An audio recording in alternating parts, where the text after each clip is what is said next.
It's Red Eye Radio. Gary McNamara and Eric Harley talk about everything from politics to social issues and news of the day. Whether you're up late or you're just starting your day, welcome to the show. From the Uniden America Studios, this is Red Eye Radio. Hello and welcome. He is Gary McNamara. I'm Eric Harley as we move into a Tuesday. Gary, hello. Hey. How are you? I'm just reading here Charles Cook from National Review. Yeah. What are the rules? Donald Trump was targeted by a shooter for the second time in 2 months, and somehow the former president is the one being blamed for it. Consider this a forlorn cry of exposition and specificity. Will someone, somewhere, in the God's name of all that is good and true, tell me what the bloody rules are for determining whether rhetorical bombast counts as merely everyday hyperbole or as the ineluctable prerequisite to political violence? I have looked and looked for a pattern, but despite having pried up the floorboards and scoured the attic and investigated every last corner of the basement, I can find no standard that I find satisfactory. Yesterday, Donald Trump's life was threatened for the second time in 2 months. In response, I have seen two lines emerge from the media. The first is that the attempt should not be blamed on his critics, but on the would-be shooter who was crazy. The second line is that by some extraordinary reason that I evidently lack the intellect to comprehend, the blame for having been targeted lies with Trump himself. As a writer who has uniformly rejected the idea that political arguments ought to be blamed for the actions of vicious criminals, I am also instinctive agreement with the first approach. But I'm also aware that, unlike myself, those who are currently advancing that case do not do so consistently. Thus, my inquiry: if my one-size-fits-all rule has not been adopted writ large, then what has been? Back when Nancy Pelosi's husband was attacked with a hammer, I was informed that if the victim of an attack had at any point been demonized by a political party, then that political party was responsible for what follows. Indeed, in the immediate aftermath of that ugly incident, the Washington Post recruited no fewer than 3 of its top writers to draw a direct line between the assault of Paul Pelosi and a series of anti-Nancy political commercials that were run 12 years earlier. The years of vilification, the Post proposed. Wow. I mean, it goes on and on and on and on. Say, basically, what are the rules? If those are indeed the rules, then what should we make of the man who tried to kill Donald Trump? That's the second man who tried to kill Donald Trump. For those keeping score at home, having echoed a literal a literal Kamala Harris campaign slogan on his Twitter account. On April 22nd, the suspect wrote, "Democracy is on the ballot, and we cannot lose." That is a phrase that Harris uses all the time. Does what happened in Florida therefore represent a culmination? Does it count as an all but inevitable conclusion? And if it does not, then why not? What are the precise characteristics that make it different? Surely it cannot be that Trump is subject to less damning condemnation than Nancy Pelosi. Elsewhere, Harris has submitted that Trump is a threat to our democracy and our fundamental reasons, called him a dictator, and noted pointedly that America was founded, by which, of course, she means it was violently revolted in defiance of a king. In the press, Trump is routinely cast as an authoritarian, as a wannabe Hitler, and as the likely author of America's downfall. Am I to conclude that these words carry a happy effect when they are spoken by a Democrat or a columnist or by a talking head? Wow. It just goes on and on, which, of course, is the ridiculous stuff that we saw yesterday. You see Don Lemon? Yeah. That, if it's Trump's fault. Well, because Trump is a threat to democracy. If Trump was a threat to democracy, then we wouldn't say he was a threat to democracy. which, in other words, what he's saying is the attempt was legit. If you're saying that, you're saying the attempt was legit.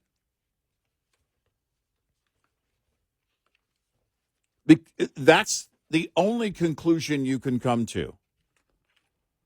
Well, Trump caused all of this, so you're saying it was right that the guy reacted the way he did. Well, I mean, it came up yesterday again. If Trump is a dictator, if Trump is Hitler, if Trump, as Goldman said, needs to be eliminated, then why, for example, was the president and the vice president out there saying this was terrible? Right. If he's truly Hitler, why are some Democrats publicly stating that this is horrendous? Right. The ones that have called him Hitler. Well, because he isn't Hitler. He isn't anything like Hitler. You use that type of incendiary language because you can't win on the issues. You peddle fear. Here it is, Don Lemon. Trump should stop threatening democracy if he wants Democrats to stop calling him a threat to democracy. David Marcus, Fox News. Just like that, the left has normalized assassination attempts. I was sitting in an empty horse racing grandstand having a cigarette, about to order a steak at the Hollywood Casino in Washington, when I saw in my feed that a second assassination attempt on Donald Trump should be confirmed. Well, David Marcus has no credibility if he was eating steak and smoking a cigarette at the same time. Right. You're working really hard to kill the planet. Yeah. He's Hitler. Yeah, exactly. Environmental Hitler. After saying a prayer to St. Michael, I walked back to the steakhouse, took back my seat at the bar, and told the bartender and the two guys there another assassination attempt against Trump. Are you surprised? One guy said, a retired Teamster. A line that triggered a memory. It almost seems normal now, the bartender added. Then I ordered the ribeye and a glass of Merlot. I'm not drinking Merlot! And we went back to watching the Chiefs against the Bengals. None of the networks, you and I talked about this yesterday, one of the first things I noticed, none of the networks cut away from the action for news coverage. My phone wasn't blowing up with notifications, and my guess is that 90% of the people down on the floor of the casino or in the sports book had no idea anything had even happened. 3 hours later, I texted a friend. Said, what the hell are you talking about?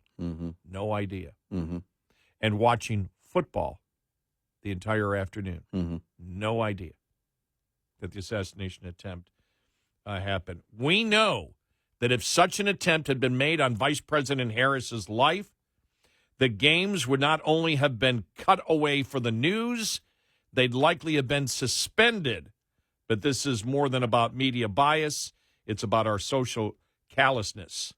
Let's take a step back and realize that this reaction to a former president and current candidate nearly being killed is absolutely bizarre and was not the reaction just 2 months ago, the last time Trump was almost whacked by a loony leftist, if you're keeping track. And he goes on to be saying what he was doing that day.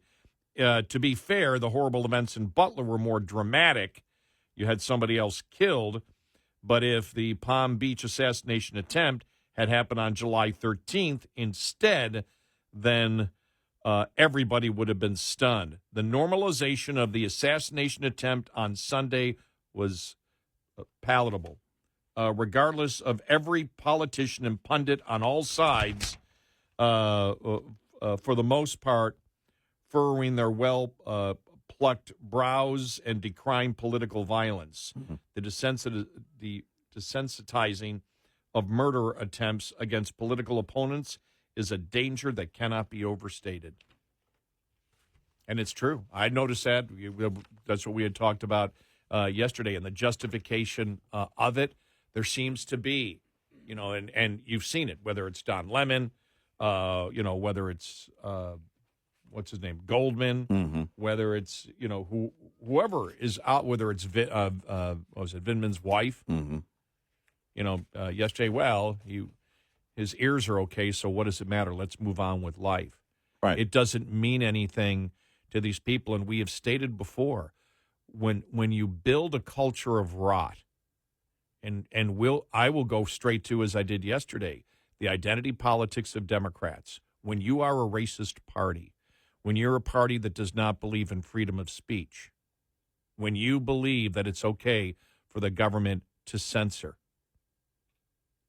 when you don't believe in freedom of religion, when you don't believe in the Second Amendment, when you don't believe in major tenets of the Constitution of the United States, then what exactly do you care about? What are your moral standards? When you see the anti-Semitism that is growing inside of the Democratic Party, the Jew hatred that exists out there that comes directly from identity politics, judging people by groups and not individuals, what the hell do you expect? Well, when you take these ideas and you make people believe, again, you're trying to make people believe that Trump is actually Hitler. That didn't they use Hitler and Mussolini? Didn't they do a combo? Yeah, the other day? It was who said it was what's her name? Claire McCaskill. Yeah. But don't worry, she's not one of those crazy Democrats. And so it came from Murad. You can go back and listen to the podcast. We explain it all. The approach, the entire goal is to make people so fearful that there's some kind of action.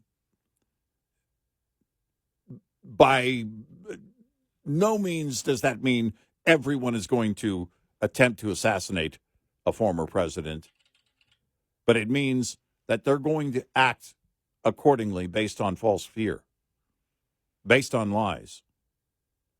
Ask Major League Baseball in the All-Star game when it came to the Georgia election law and Biden peddling fear. They wanted you to believe people would be starving or dying of thirst while standing in line to vote, which is stupid, idiotic. It was, the kind of fear building, as you've put it multiple times, that actual racists do. When you talk about the KKK, white supremacists, and how they recruit, they have to build the fear. They have to lie to build the fear in minds of young people and have them respond to that. That's the entire goal. Why can't they just tell the truth? Here's what we want to do as a party. Here's what we want to do as a party. Here's what we want to do as a party. The other party wants to do that. We disagree with what they want to do. When you have a party that doesn't care about using the executive branch as a business to make millions of dollars in your family through influence peddling, when that doesn't matter to you, when the second highest office in the land, because he was vice president at that time, is used as a money-making proposition. Did any Democrat scream about that at all? Has any Democrat screamed about that today? When you are pro-corruption, when you are pro-racism, when you practice Jewish hatred, well, then why do you think people would be upset if there was an assassination attempt on the political opposition that they lie is worse than Hitler or Mussolini? Right. I'm not shocked at all by the response by so many Democrats out there. Because we've been following this for the longest time. We've been dealing with it on a consistent basis. Look, it's obvious with the Harris campaign. She has no beliefs. No. She just wants, but the Democrats want power. And then you see what they do with that power. But they're willing to lie. They're willing on the issues. Yeah. Does anybody, like you said, does anybody believe that she's really pro-fracking? Does anybody believe that she's really pro-Israel? Does anybody believe on any of the flip-flops that she has made, that she's pro-border wall? Does anybody believe it? No. Every Democrat knows it's a lie, and they're okay with it. They're all right with it. You see no revolution within the Democratic Party right now. No. They're all saying it doesn't matter. All we want is power. We don't want to tell the American people how we're going to make their lives better. We want to lie to them because we believe they're a bunch of idiots and will vote for anything because they vote on imagery and they don't vote on substance. Yeah. So we can sit here all day and tell you why we're not surprised at the reaction of the Democrats. Oh, yeah. Yeah, it's, it just doesn't happen. Well, these saying, we're surprised. How did this happen? We'll lay it out for you. well, you build fear in the minds of someone or a group of someone's that he's going to be just like Hitler. It means he's going to be responsible for taking millions of lives. Yeah, exactly. That's what you're saying. Right. Yep. That's the starting point where you leave off with them when you tell them that. That's what you're planting in their mind. And this is beyond ridiculous that we even have to say the obvious here, what's going on, but the left doesn't care. They don't care anything to win. It's all for them as a party for political power. 866-90-RED-EYE. This report is brought to you by Shell Rotella. With advanced synthetic technology, is designed to help keep your rig running with more mileage and less maintenance. Did you know that up to half of all major engine failures are due to poor cooling system maintenance? That's a lot of downtime and can cost drivers big. You expect a lot from your engine, which is why the cooling system must be a part of your maintenance routine. Here's a tip to keep your cooling system in shape and your engine running smooth. Most cooling system issues are due to lack of coolant caused by leaks. Perform a pressure test to make sure no leaks are present. While this may cause the system to fail, you want it to fail in the shop, not on the road. If your pressure test uncovers any leaks in the system, have them repaired by a professional technician immediately. Lines open for your calls. 866-90-RED-EYE on Red Eye Radio.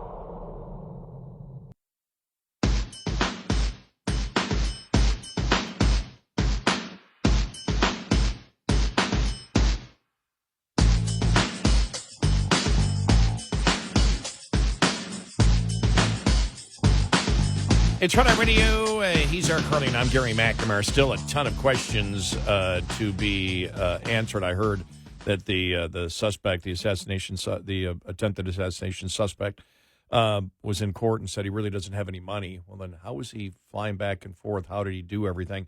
And did you notice you see some of the people over in Ukraine saying the fact that he was basically a poser?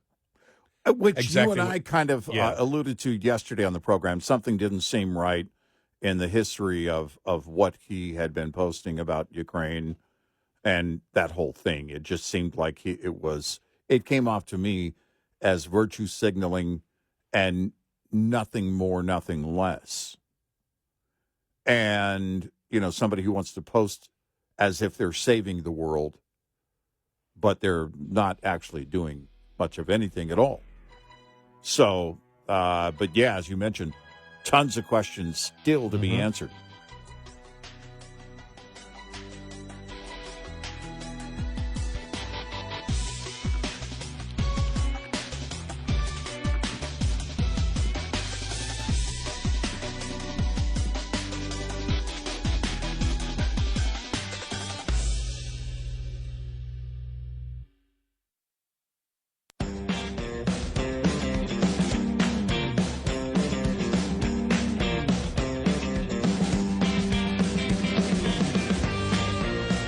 You're listening to Red Eye Radio from the Uniden America Studios.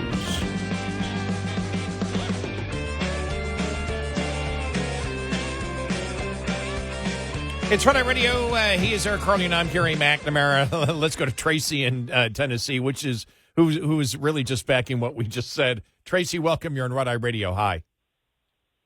Hey, how you doing, fellas? Look, I want to illustrate just how dangerous this rhetoric on the left of calling Trump Adolf Hitler is.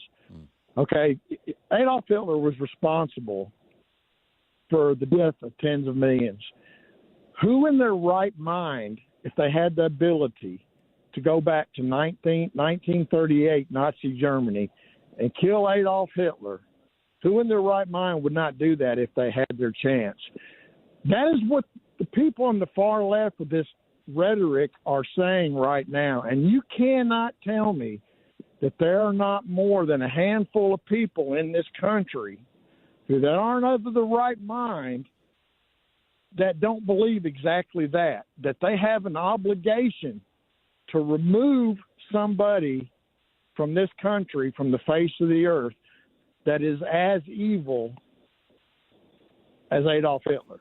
You will not be able to convince me that there are more than a handful of people that don't believe that. Well, there's just because of this rhetoric that's been going on for so long. That is where we are, because if back in the day when this first began, if a late night comedian or somebody just wanted to the guy's Hitler because he's a racist, and they didn't go any further with that, I'd still have a problem with it, except for the fact now that what they do is they've really brought it up to the table, like they're really trying to sell it to people. In other words, they are making such an effort to convince people that he is just like Hitler. Bill Maher was part of that when he said, we called Bush Hitler, we called Romney Hitler, but this guy, referring to Trump, really is Hitler. When you say that, you're saying he would be responsible. He's dangerous to the extent of wanting to kill millions of people. And by the way, this coming from the side who is responsible for the radicals right now that are protesting pro-Hamas and are clearly anti-Semites, and they are proud of it. Just to put everything into context, they're the ones out there promoting their anti-Semitism. I'm not just alleging that out of nothing. We see it. They're actually out there on the streets as activists supporting Hamas against Israel, and they are going after targeting Jews, and we see that every day. I'm not going to allege something. I'm not going to come out and say something as a matter of rhetoric. I'm going to back it up, but they have to lie about it and tell you that Trump is Hitler. And you point out, Tracy, the real risk here, and that is you're working really hard to convince people to what end. Where do you think this is going to go? Where do you think this is going to end up? And that's my fear, which I hope and I'm praying that Trump gets elected. But I'm afraid that I just can't help believe down to my very soul that this man is going to be dodging bullets for the next 4 years if he becomes president, and possibly after. Well, that's where this rhetoric's going. If you don't think those people on the left will continue doing what they're doing now, even if he's elected, you're a fool. Well, you know something, Tracy, when you bring this up, it's like when I meet somebody on the left and they're insanely angry and they can't even tell you what when you mention Trump, but they absolutely are insanely, and they've been angry since he was elected. And we've talked about it, and thanks so much for your call, Tracy. Thank you. We've talked about this before, how Trump is really a moderate. If you look at the positions he holds, he's a moderate. Mm-hmm. And this did not, by the way, let's make this clear. This is not a reaction to January 6th. This was there in 2016. Yeah. Remember the rage. Remember the anger. Yeah. Oh, yeah. Remember when women were women to the Democratic Party in 2016 and they held the Women's March and the fury that women had. Now, the next year it fell apart because liberal women couldn't decide what to find a woman anymore. Right. Yeah. But remember the incredible rage? And we're like, why? Right. One of our things, we're conservative libertarian. Our concern if Trump gets into office is the things that he would be too moderate. Yeah. Right. we We don't want him to go further left. Right. We don't exactly that's our concern. So you can't make this case. He's this right-wing radical. He's not. He never has been. And so where does the rage come from? Where is this incredible hatred and rage? Well, it just isn't about Trump, as we have talked about before. Bush was called Hitler. Yeah. Dick Cheney was called Hitler. He's on your side now, folks, if you're on the left. Yeah, exactly. And so is his daughter. You see where You were telling me this during the break. Liz Cheney endorsed the Democrat Colin Allred running against Ted Cruz. It's like, stop saying you're a conservative. Just shut up. Just stop say, embarrassing just yourself. Just say you were never a conservative. Yeah. Or just say you had a big change of heart about being a conservative. I don't know. But you can't claim that you are now a conservative. Yeah, I just saw And that. your father can't either. But this stuff, Bush was Hitler. And look, you can go to Bill Maher. He said it. Bush was Hitler. Romney was Hitler. Well, they really weren't, but Trump is Hitler. This guy really is. Again, to the caller's point, if you are on that path, if that is your mission, when you say things like that, where do you think it's going to go? Tell me what your goal is. Because if you're saying, well, I just don't, they always go back, well, we just don't want him to be president. No, it goes a lot further than that. It goes a lot further than that. We see what you're willing to do. Tell us, say it, own it, how you feel. Well, by the way, who was it? Let me find it here. Here it is. Joy Reid, you hear this? Both would-be Trump assassins are white, American, Trump-supporting men. I mean, these people are just insane. I mean, they're completely, she said it yesterday. Is she just making that up? Do Well, they just write their own news headlines? She's not even doing any research at all. Don't look at anything. During her show's opening monologue, she said, what better way to replace the embarrassing memes about JD's cat lady fixation and his weird possible relationship with couches, as we know is false, than to get Americans to indeed post memes about eating dogs and cats. She further said that Trump and his running mate have tried to use claims about migrants to distract from their own problems. Later, she said, all of this as Trump faces a second brush with death via a gunman shooting at him in Palm Beach, Florida, just as happened in Pennsylvania, neither of whom were Haitian or any kind of immigrant, both of whom are white American Trump-supporting men with guns. But look, as we've said, on everything, on every single issue, one of the things that we have said over and over again is that conservatives never have to lie. There's nothing a conservative has to lie about. There's nothing a Republican has to lie about. That's what gets us angry about Republicans. You and I look at social media now. Now you have Republican influencers, whatever, that will take a story that is completely false and try to prop it up. There's no reason to do that. Right. None. No.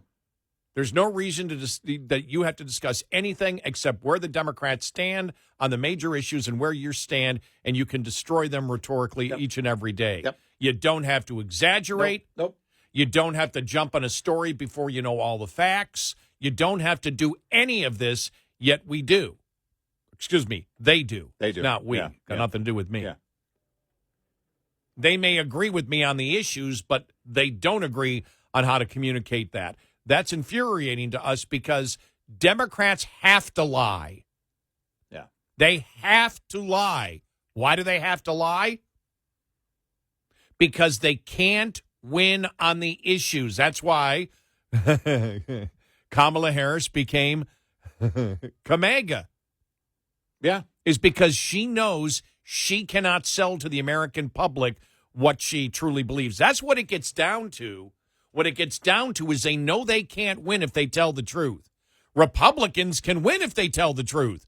Conservatives can win if they tell the truth. Right. How do we know this? Because all of the polls, not one, all of the polls show that Americans agree with Republicans on the issues and disagree with the Democrats when they're honest on where they stand on the issues. Well, and there's the thing. Our frustration with the Republicans is all you have to do is say it, promote it. Yeah.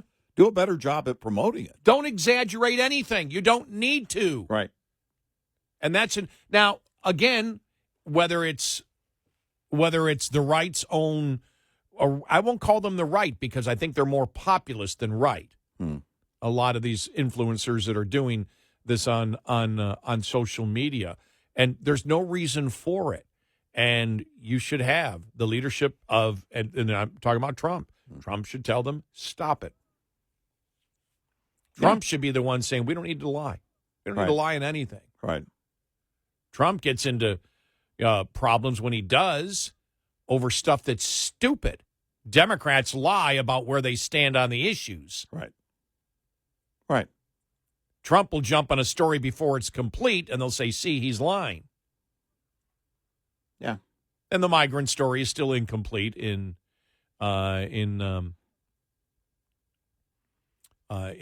Springfield and in Dayton and that part. Christopher, we talked about Christopher Rufo looking into it. Right. And again, we don't jump on anything because I don't know.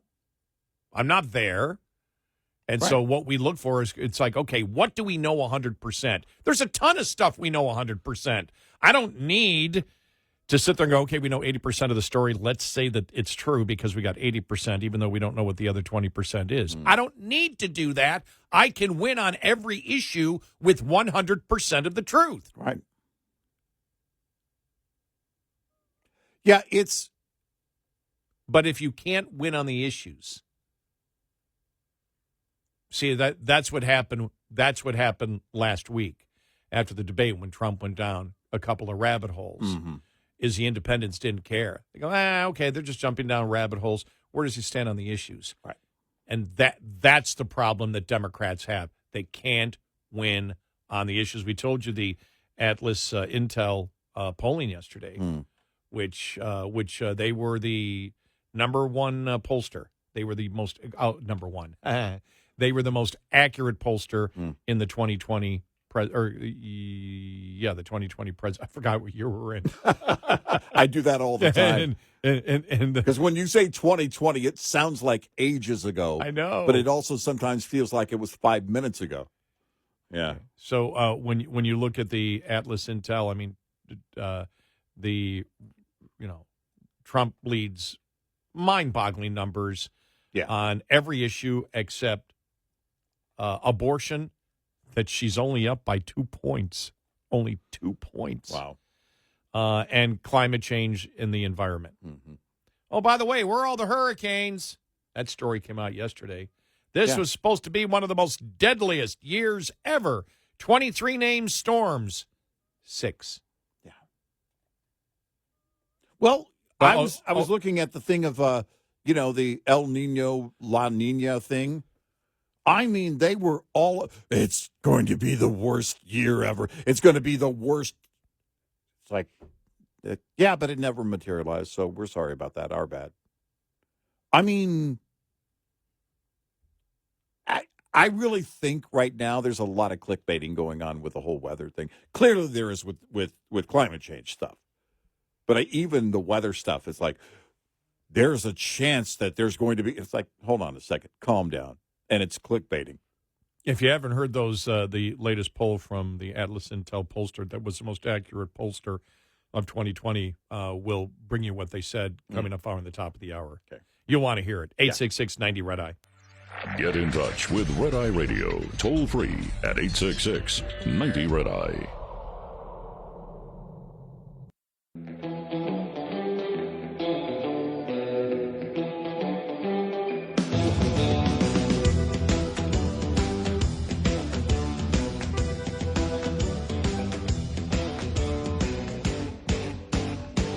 It's Red Eye Radio. He is Eric Harley, and I'm Gary McNamara. Welcome and good morning. Coming up on the top of the hour, we will have that latest poll on where people stand on the issues and a whole bunch more. The attempted assassination investigation, where they are. 12 hours, they say he waited. Yeah. There, 12 hours. We'll get to that and more.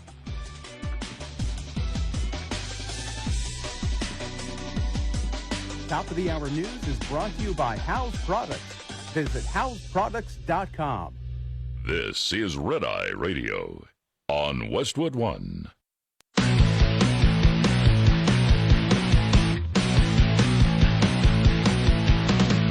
Now, it's Red Eye Radio.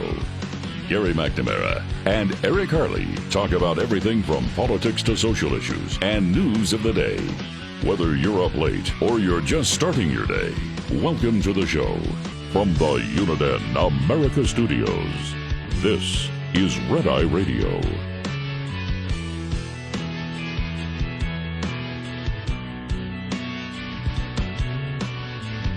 And he is Eric Harley, and I'm Gary McNamara. Welcome and good morning. Thank you so much for being here, as always. We do appreciate it.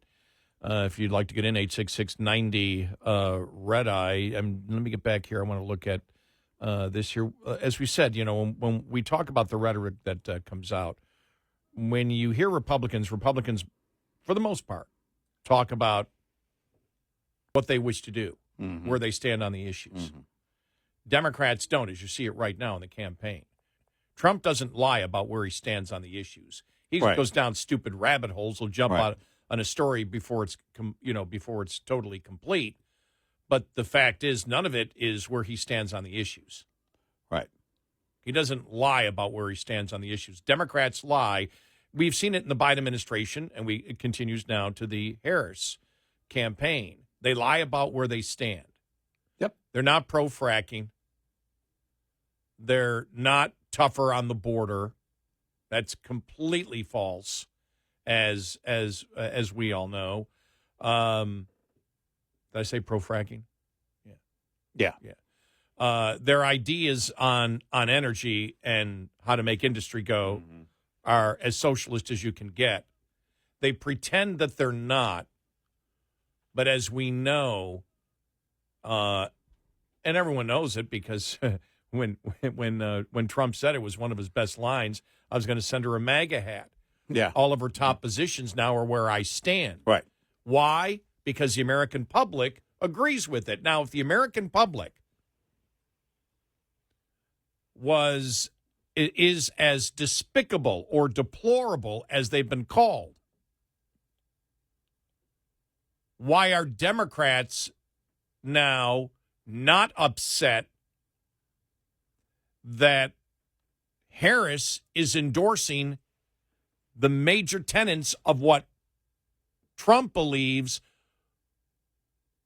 but won't come out and answer the question as to why she's changed her mind on all of her long-held opinions on the issues? Right.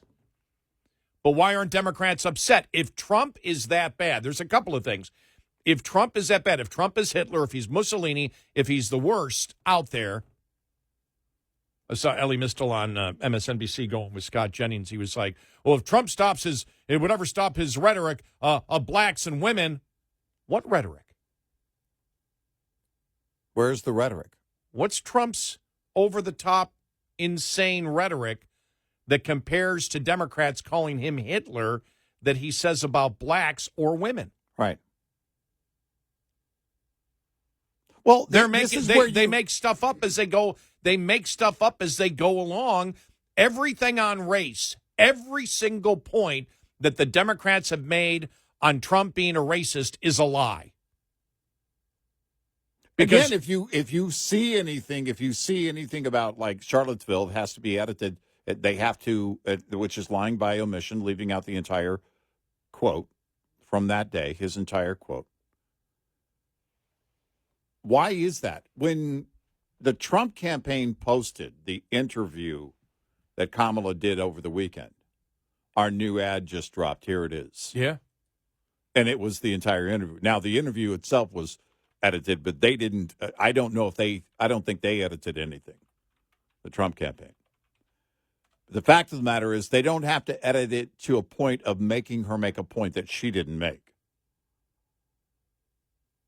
When the left, if there's any quote that is taken, you made the point last week, Thursday or Friday, and it's a great point, and that is her ads, because you had seen an ad online, her campaign ad, and it's her talking as opposed to his ads or the PAC ads for Trump, which have the Democrats basically in their own words. Where are all the ads of Trump in his own words, again, without being heavily edited and omitting the entire quote? Where are they? When you say that, when you say all of his rhetoric about blacks and women, why aren't you being specific? Why can't you read the entire when they were, anytime they brought up the Charlottesville lie? Why is it that you can't remember? It was Michael Rappaport, the once very liberal actor, who admitted, hey, I was buying into the lie. I didn't even know the entire quote from Charlottesville. There are people learning a lot about Donald Trump because they've had their blinders on or their head completely in the sand and they've been buying the lies, and that's on them. But the fact of the matter is that somebody has to sell it to you. Somebody has to be out there over and over and over again. And what you look for is what we always look for. What you look for is what we try and do. When we say something about someone, we'll tell you why we believe they are that way. Or if we say they're lying, we'll tell you why exactly where the lie is. We breaking down the, going back to Obamacare. If you like your doctor, you can keep your doctor. We broke it down. Well, you're assuming the doctors will have a say in that, won't have a say in that. And the fact of the matter is they will. And people won't be able to, if you like your insurance, you'll be able to keep your insurance. Actually, no, those offerings change. You know that. And we knew that he knew that and was saying something different. That constitutes a lie. There you have it. Why isn't the left doing that? You have to ask yourself about Donald Trump, all the things that they're saying about. By the way, there's a lot of things he's said. We've said, you shouldn't be talking that way. You shouldn't be focused on that. You shouldn't be saying that. But when they're talking about him and making these comments, why aren't they backing it up with something?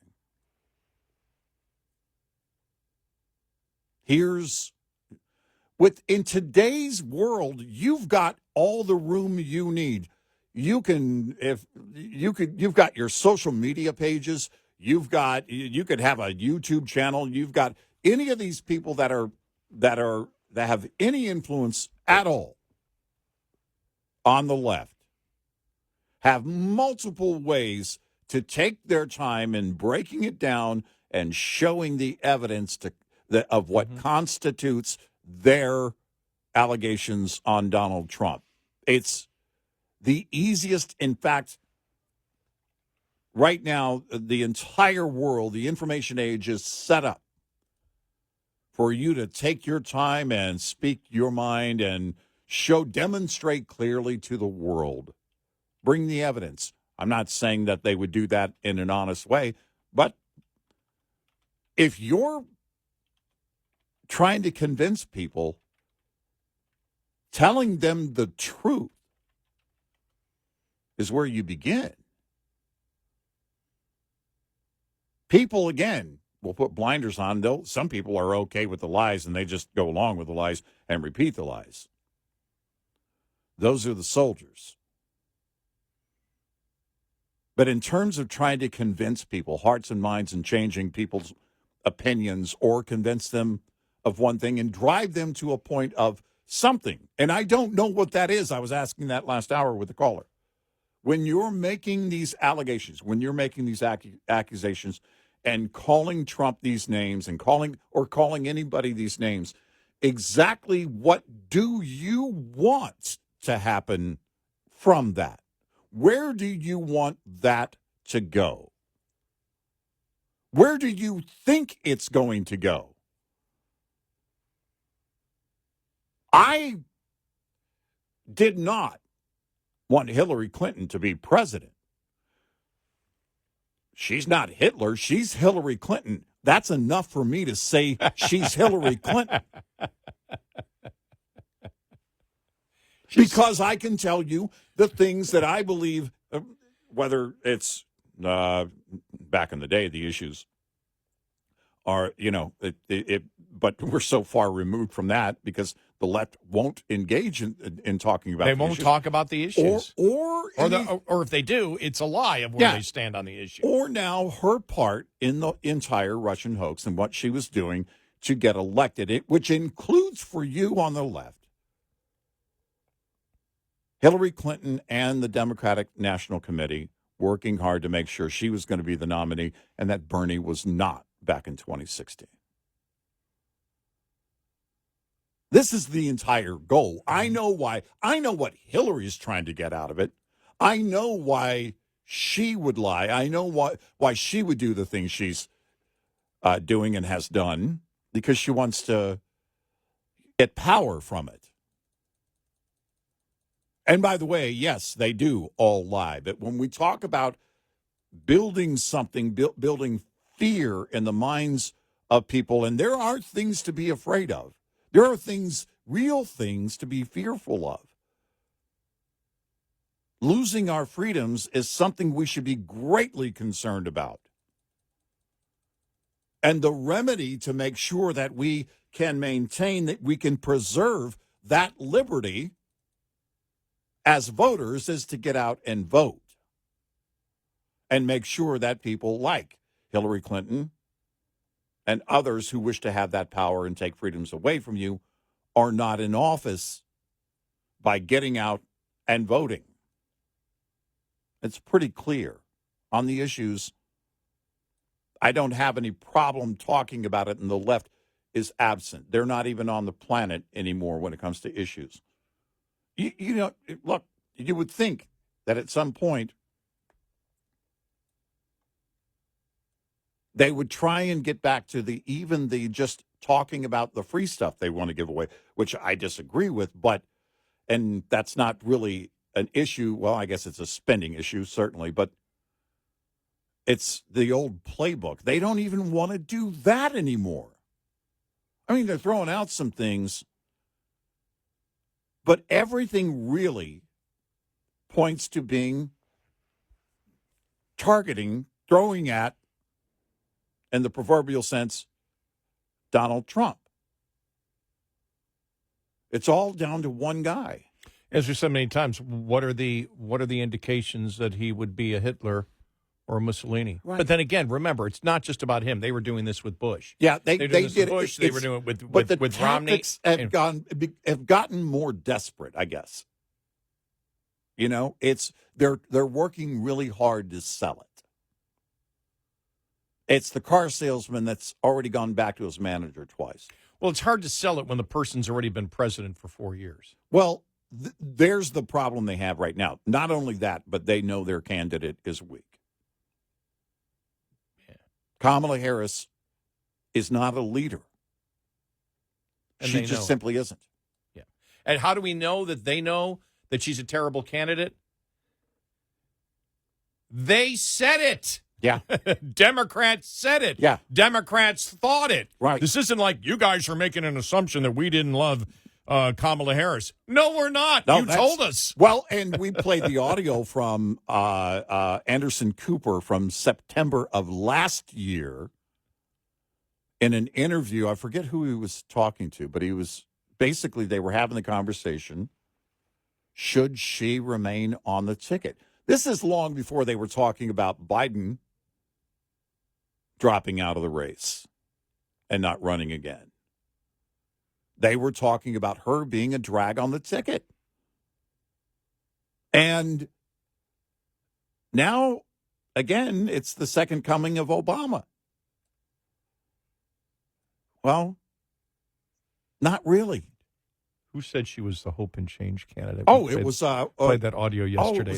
Who was it? What are you talking about? Oh, when he said it, I said, he's gone back to hope and change. He's brought back hope and change. Who was that? Oh, yeah, somebody yesterday said it. It wasn't Chris Cillizza. Who was it? I can't remember. Ah. It's funny, though. Going to bug the daylights out of me. But as we were playing the audio, was it Stelter? Was it Brian Stelter? Was it Yeah, Stelter it may have said been. it? Yeah, okay. Yeah, it may have been. Oh, Okay. that's right. That's Thanks, right. Alan. Thanks, Alan. That's right. Stelter said it. Yeah. She's a hope and change candidate and saying that her image is more important than anything that That's she it. says. That's And it, yeah. this is where the consensus from Democrats, this is where Democrats in the media were telling Kamala Harris, shut up! Mm-hmm. Just stand there and be a pretty face. Yeah, basically, her words don't matter. In other words, she's not convincing anyone. Right. In fact, it may be the opposite. She may be doing damage to her own campaign by doing interviews or talking. Look, this isn't hard. We don't live in the bubble of today. They want you to live in the bubble of today. They want you to believe that she's something she's not. She's not a leader. No. 866-90 Red Eye. Brought to you by FPPF, Fuel Power Max. Smart owner-operators make every single week as profitable as possible. One trip is not enough time to be considered profitable or unprofitable, and an entire month may be too much time to manage.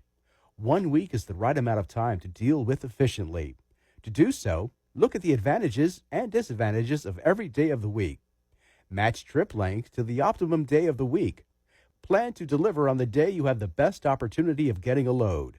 Your personal weekly plan will vary depending on the weekly delivery flow cycle of your region, typical length of haul, personal requirements, and other factors.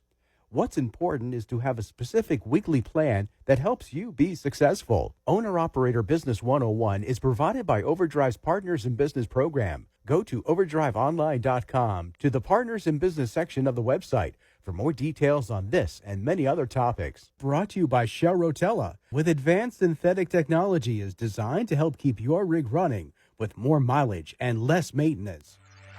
We'll be right back with more Red Eye Radio with Eric Harley and Gary McNamara.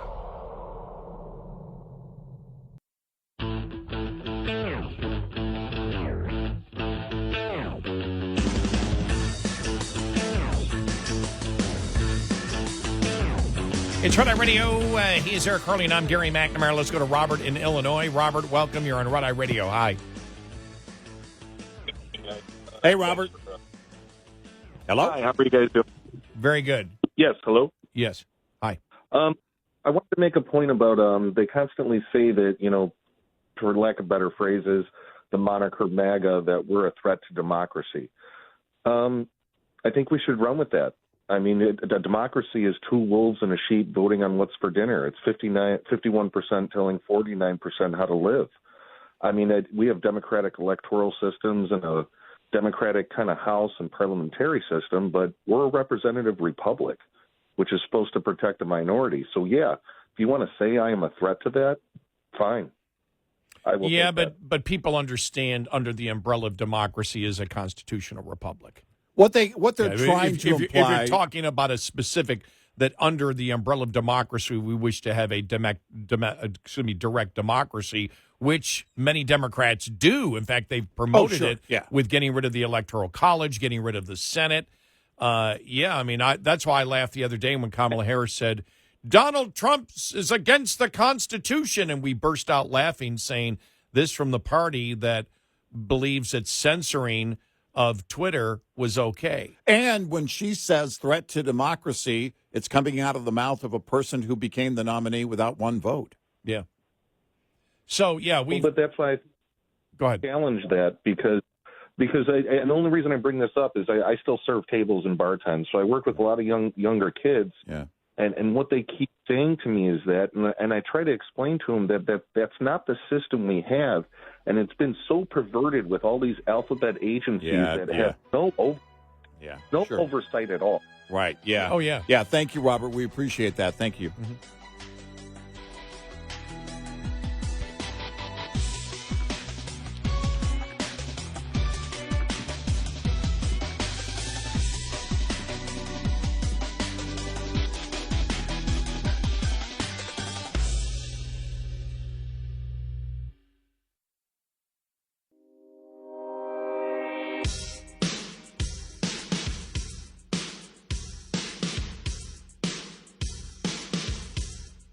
If the two idiots overnight can understand it, so can you.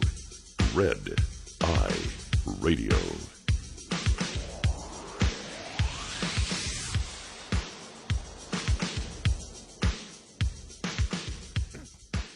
It's Red Eye Radio. He is Eric Harley, and I'm Gary McNamara. Welcome and good morning. Yeah, we've said this for the longest time. I mean, it's a joke when the Democrats say we want to, support the Constitution because they don't in any way.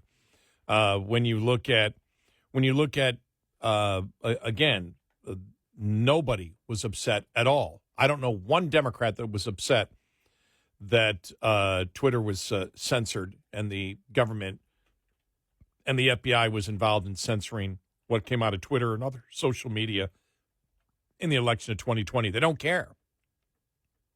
They don't care. Yeah. They don't care about free speech. So the side that has always attempted to stop free speech has been the Democrats.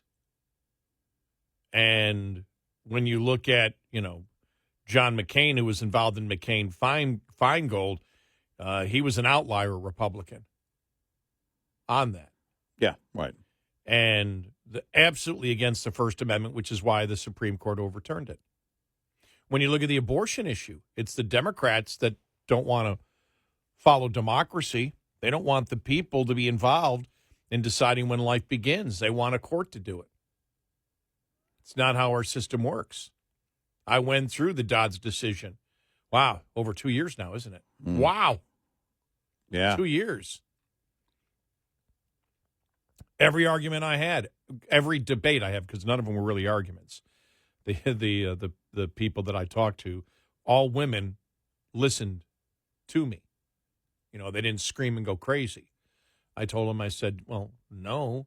I said, so do you? I actually asked one of them a question. Do you believe the Supreme Court's fascist for doing this? Yes. Well, actually, by your definition of fascism, which I assume would be where democracy doesn't prevail, then after we finish this conversation, you'll understand that it was the Supreme Court in the early 70s that passed Roe v. Wade that were the fascists by your definition, because they were the ones that assumed when life began. Right.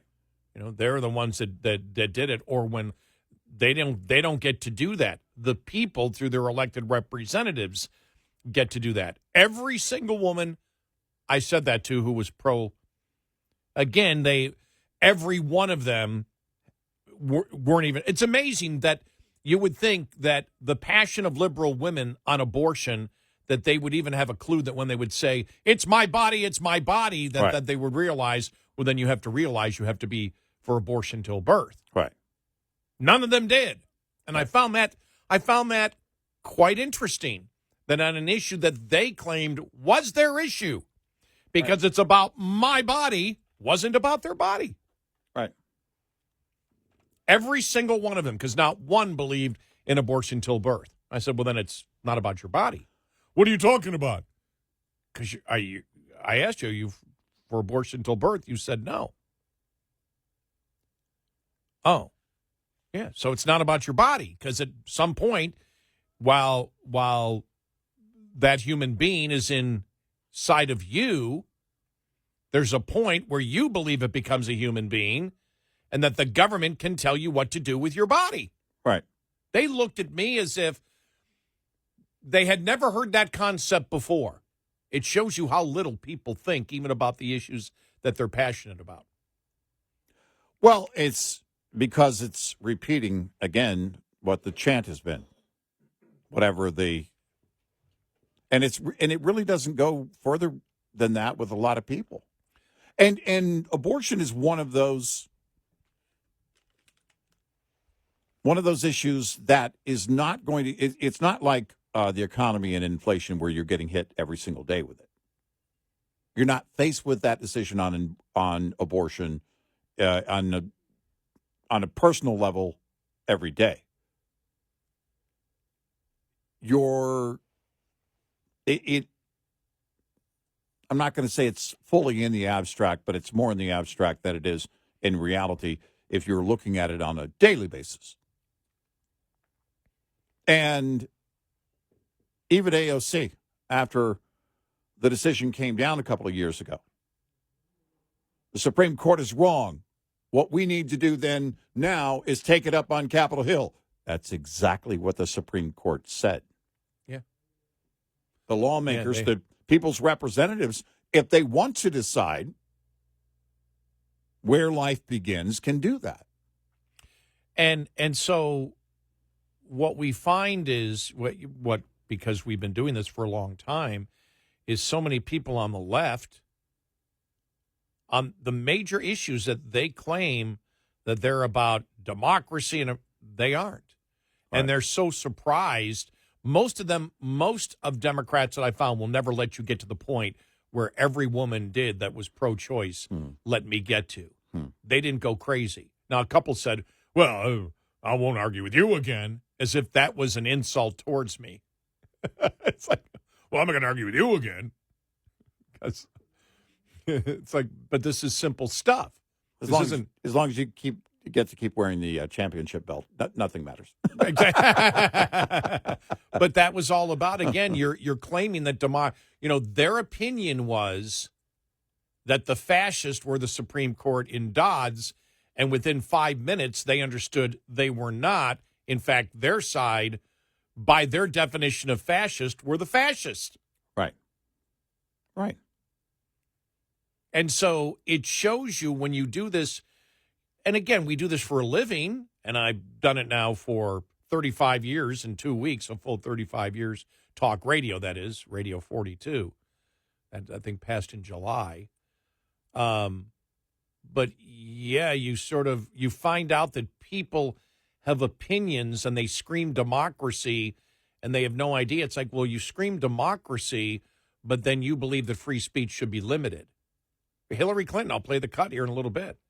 Hillary Clinton saying there should be civil or even more than civil penalties. Yeah, for criminal punishment. Criminal punishment for misinformation. Right. And we found that incredible from the woman who was responsible for one of the biggest political scandals of misinformation of all time. That was built on lies from the very beginning. And that was the Russia collusion hoax. Right. That she created and the Democrats created through campaign money, that they were found guilty of lying about where that money went, because the money went to create a fake dossier, which was then used to get a warrant against the Trump administration. And that dossier is what led to the Mueller report and all the accusations that Trump was a traitor.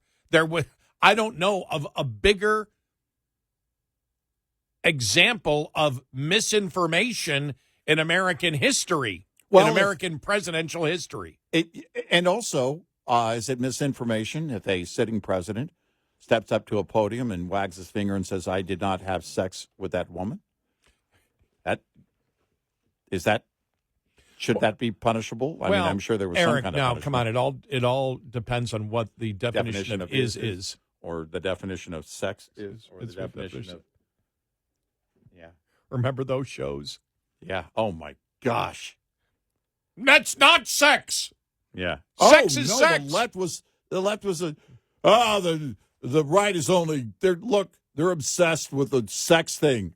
He lied to a grand jury. But it's not sex. Sex is just sex. But they call it a sexual act. Yeah, but it's not sex. It's a sexual act. Yeah. Yeah. And then they wanted you to believe that he was impeached for having sex, and that's not true either. He lied to a grand jury. Right, exactly. Lied to a grand jury. That's why.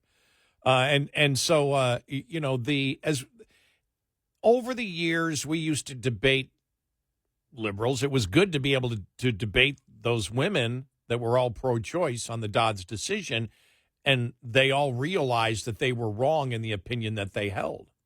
I don't know if it changed their mind at all, or whether I was just an inconvenient obstacle that interfered with what they thought was a totally just and right opinion. Yeah. That when we were done, they knew was totally wrong. Right, yeah. And so, but when it comes to democracy, you look at the censorship. Democrats had no problem with the government being involved in censorship against major media in this country that were actually telling the truth. Oh, yeah. They had no problem with it. Right. So who doesn't believe in democracy? Right. Who doesn't believe in the Constitution? Second Amendment, we know it. That's where they say the Constitution is antiquated. The Second Amendment shouldn't exist. We're not going to take your guns. We're going to ban guns. I mean, they're almost saying it in the same sentence. Well, she said it. Yep. We're not going to take your guns. And in the next sentence, we're going to ban guns. Well, we're going to take assault weapons from you. Right. What's the definition of an assault weapon? I don't know, but we're going to take it away from you. Couple that with her saying, I strongly support a mandatory buyback program. Right. I mean, you can't make this stuff up. And we know they want the Senate to be gone. They want the Electoral College to be gone. Oh, yeah.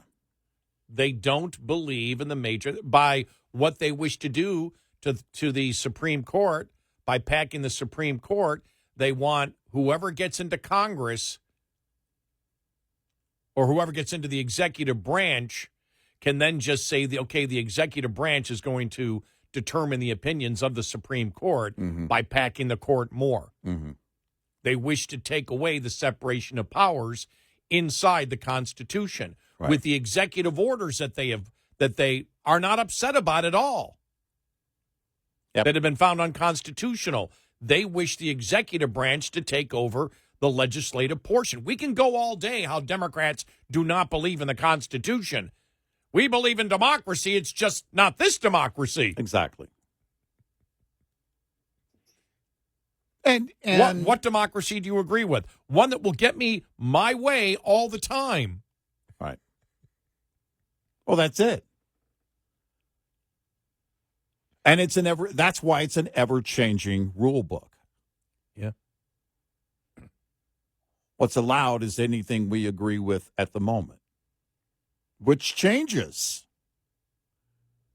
Women's rights. Years later, women, you've had your time. The men are taking over your sport now. Yeah. Oh, my gosh. I mean, their rule book changes over and over and over again.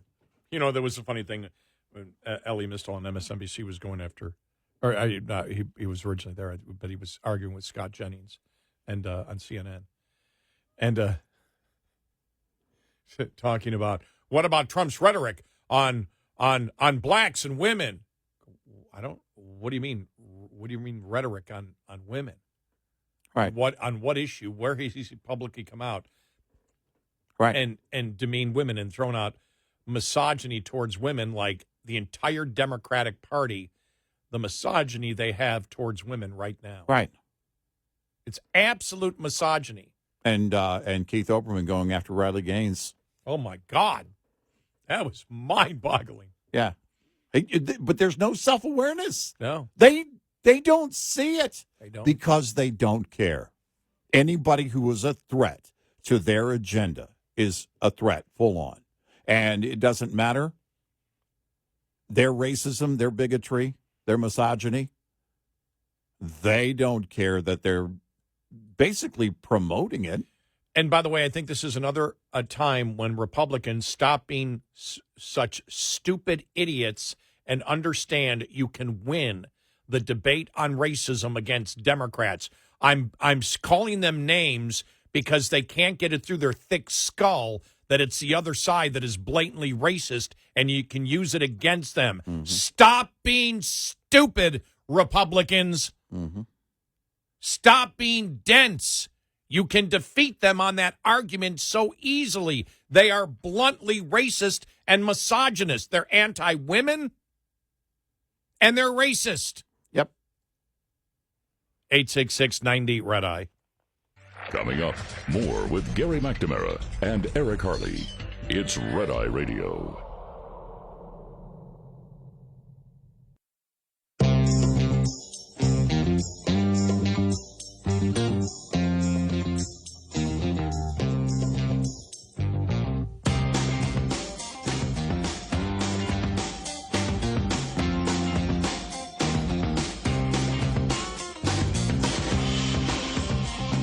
It's Red Eye Radio. He's Eric Harley, and I'm Gary McNamara. Welcome and good morning. Thanks so much for being here this morning. Coming up following the top of the hour, we'll get to that poll that I was talking about yesterday, what the top pollster from 2020 looked at on the issues and where they stand, and it's one of the problems that Democrats have. Mm-hmm. And, well, did you see ex-CNN analyst Chris Cillizzi yesterday?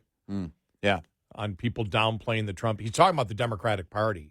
He went nuts at them. Yeah. But that's where they are. But are you surprised? I'm not surprised. No. I mean, the day after, the liberal media was pounding on Trump.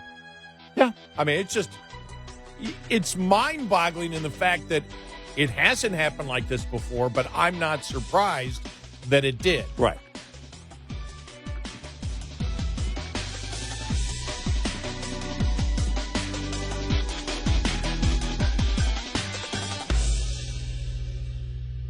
This is Red Eye Radio on Westwood One.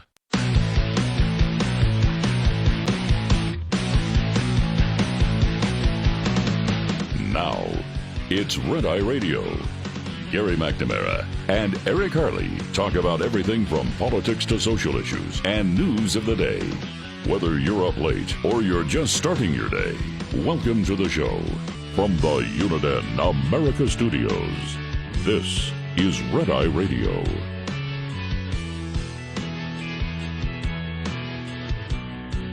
It's Red Eye Radio. He is Eric Harley, and I'm Gary McNamara. Good morning. Happy Tuesday. Yeah, I guess. Yeah, whatever. Whatever. Well, it's getting interesting, isn't it? Well, it is. It's interesting looking at where the polls are and watching it daily sometimes can be frustrating because we're not pollsters, so we have to wait for whoever. And, you can't trust any one source. You can look at certain things. We always look at the movement within different polling organizations because assuming that they apply the same methodology and have not changed their methodology, then that movement would say, okay, they've got movement over here and there's movement over here. We don't fully trust anything. In fact, I don't know that I trust anything from anybody. All you kids get out of my yard. And this is, but where we are right now is even greater chaos in that respect because I think, I mentioned this the other day, I think there are a number of people, I think more are willing to say it out loud than maybe in 2020 or even 2016. I think there are a number of people that are, and I can't quantify it, that are not saying it out loud to pollsters and won't say it out loud to family, but are willing to vote for Trump. I think that, where we are right now, and you mentioned the polling out there. We had a caller yesterday who was, somebody messaged us, and it wasn't a caller. who was like, yeah, you guys mentioned the polls, and the polls are never right. Well, we never said that the polls are all right.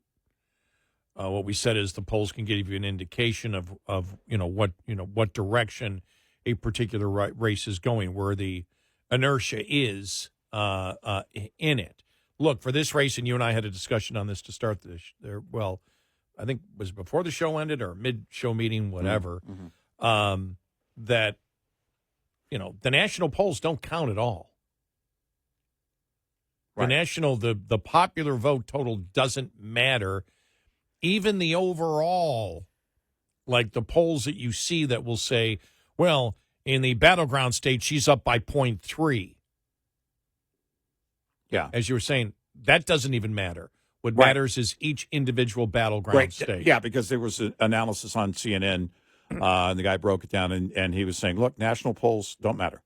Let's look at, and then he grouped the battleground states, and I said, well, no, that's also grouping states. That doesn't matter. The average in that group of states doesn't matter. You have to get down to the individual states, and the battleground states are it.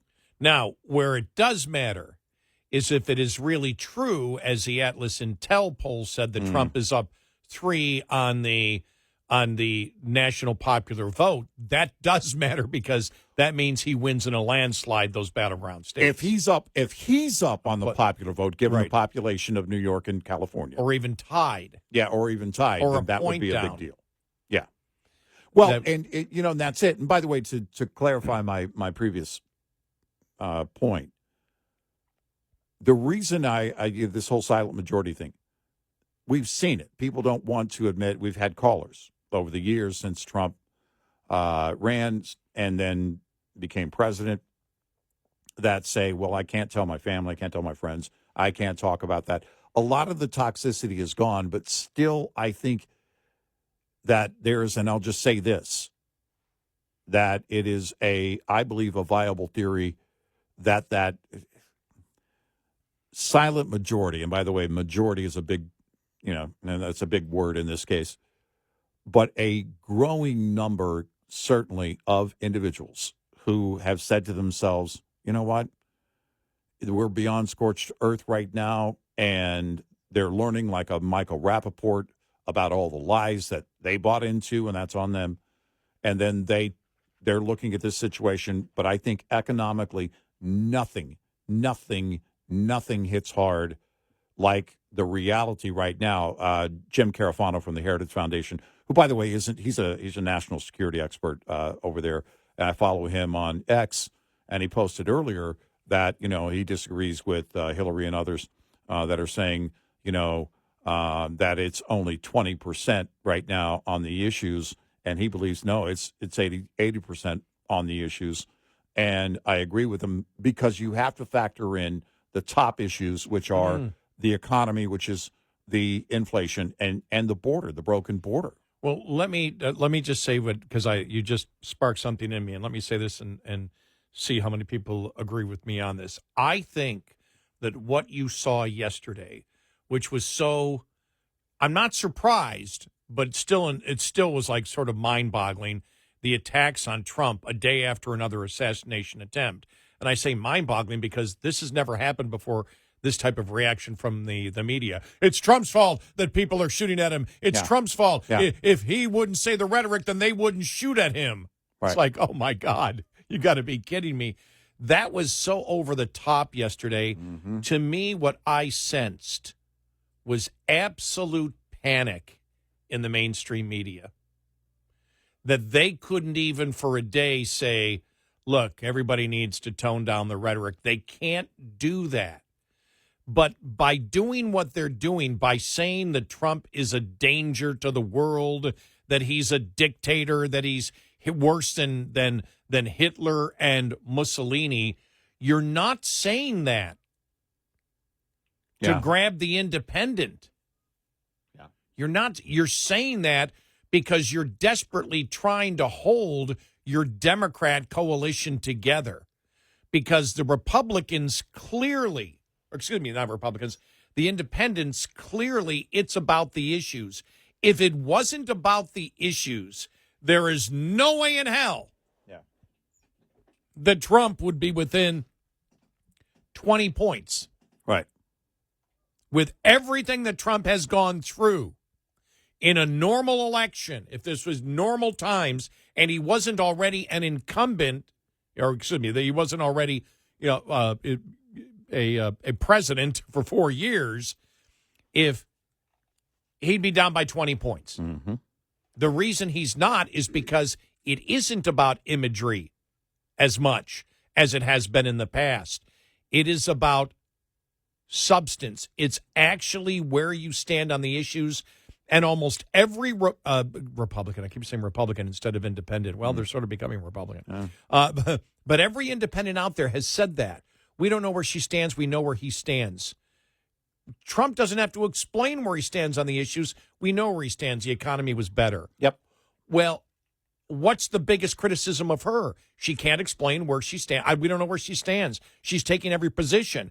She, a month ago, had completely the opposite opinions of Trump, and now she's evolved completely to be MAGA. Well, nobody buys that. No. And so when I look at this, I looked at yesterday as the fact that the internal polling, whether you look at Nate Silver, whether you look at, I can't think of his name, Harry, is it Entel from CNN? They're all looking at all the battleground states and saying she's in deep trouble. And so what I get yesterday, they're desperately trying to hold together the Democrat coalition.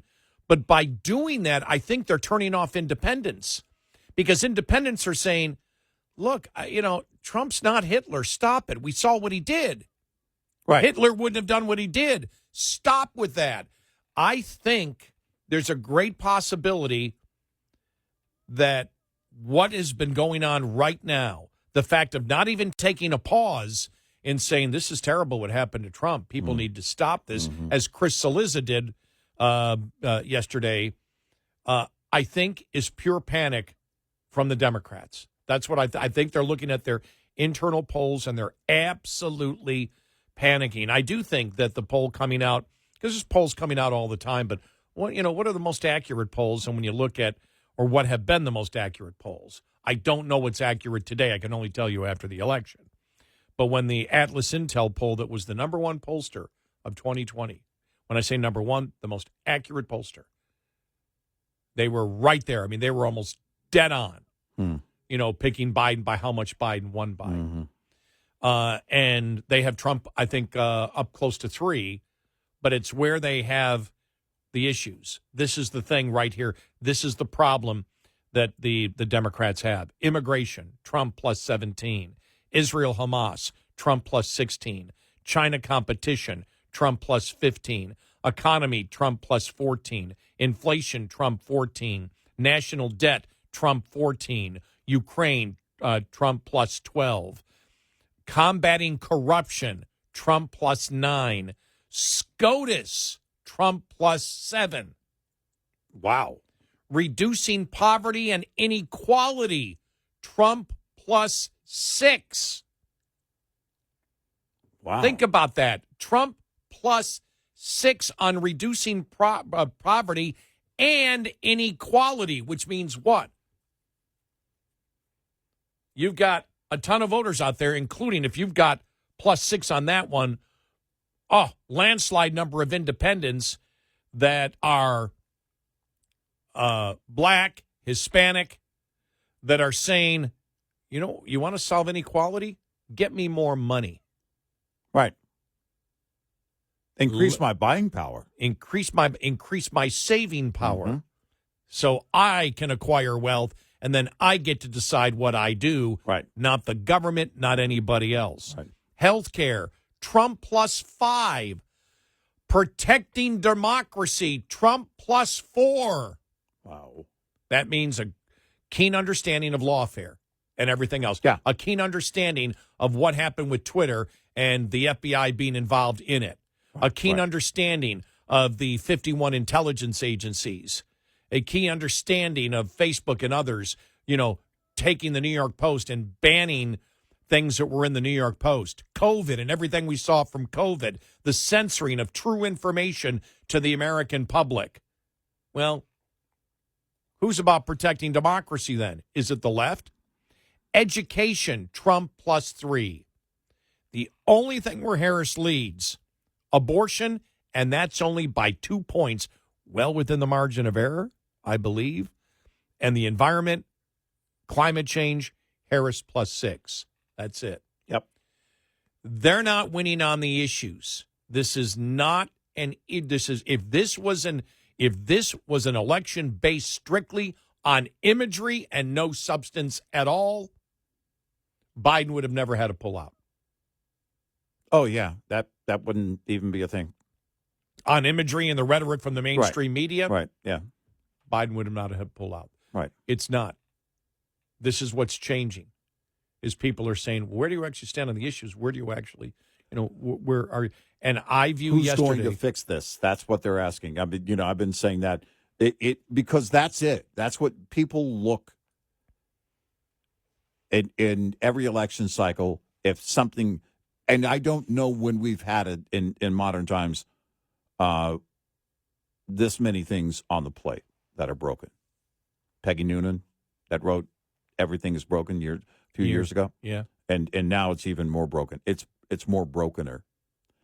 And you ask, this is what we go to. Who can fix this? Who do I believe can fix this? Is my disdain or hatred for one guy, is that what I'm going to do? Is that how I'm going to act? Or do I really want things to, do I look at it and say, this person or that person has a better chance at fixing everything that's broken? We've got a broken border. We've got inflation right now, the economy. These are all choices, and people know this. They may not be consciously saying these things out loud and talking, well, these were a series of choices, but they know, they do the math very quickly in their head, and they understand that it's a result of policy. Everything right now that is broken is a result of policy, and it has to change. And that's why, again, I'm not surprised by what the Democrats are doing. It's pretty mind-boggling because it's never happened. So to actually hear it the day after an attempted assassination is probably a first. But I view it, people go, well, aren't you furious at the Democrats? No, I expect it from them. This is what they do. And also, I sense massive panic. Yeah. This was a result of massive panic now because they believe that the only chance they have to win is on imagery and not substance and not the truth. And now the fact is they can't stop. They can't stop. This was blocking them from calling Trump. People were saying, well, this is blocking you from, you can't call Trump, a racist now, or you can't call him a dictator. You can't call him Hitler, Mussolini. The hell we can't. Well, and on top of that, the one thing they refuse to do, they understand what happened in July. They look at that and say, my gosh, politically, where that changed a lot of minds, likely with independence. Now you have it a second time, a second assassination attempt, and the liberals do not want to help make him a martyr. They look at this and they know that this looks bad on liberalism. They know this. So what do? Oh, it's Trump's fault. Which makes them look bad again. It makes that again. They're right. Doing the thing that got us here. Right. After it got us here, saying it's the reason. Yep. That's bizarre. 866-90 Red Eye. Lines open for your calls. 866-90 Red Eye on Red Eye Radio.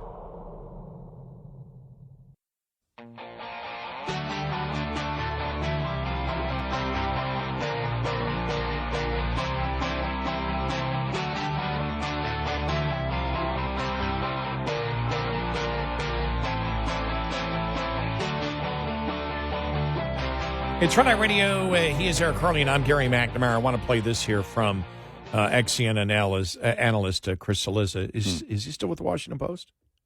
I think so. Yeah. I'll double check that. And a well-known liberal Democrat, just so you know, Yeah. who you could tell is just furious on people downplaying the Trump assassination attempts. Mm-hmm. Excuse me, Democrats downplaying the Trump assassination attempt. Yeah. And you can tell, when I saw this, I went, okay, he's furious. He sees this. He sees the panic in the campaign. He sees the panic in Democrats because of this, because the only thing they have is their over-the-top false rhetoric on Trump. They don't have it on any issue of importance to the American public. Right. Here we go. Here's part of it. Right? We need to be better than that. Not the same or worse. It is a bad thing that twice in 90 days, the nominee of one of the two major parties was the victim or the focus of an attempted assassination. Period. It does not matter if it's Democrat or Republican or independent or green or libertarian. It should not matter that it is Donald Trump, because we believe that this is not a good thing, or at least we should, that you do not resort to violence to try to get the means and end that you are aiming at. That the way that you defeat someone who you disagree with politically is you go vote. You beat them at the ballot box. Once we start saying, well, yeah, I mean, it might have been a piece of glass, or he didn't even get shot, or we are bringing ourselves way down to a place that we don't want to be as a nation. Political violence is wrong, period, whether it's against Donald Trump or anyone else. And yes, the attempt at political violence, even if this guy on Sunday didn't fire any shots, is wrong, period. And he didn't fire any shots, the FBI has said. Right, just so you right. know. But he's talking to Democrats.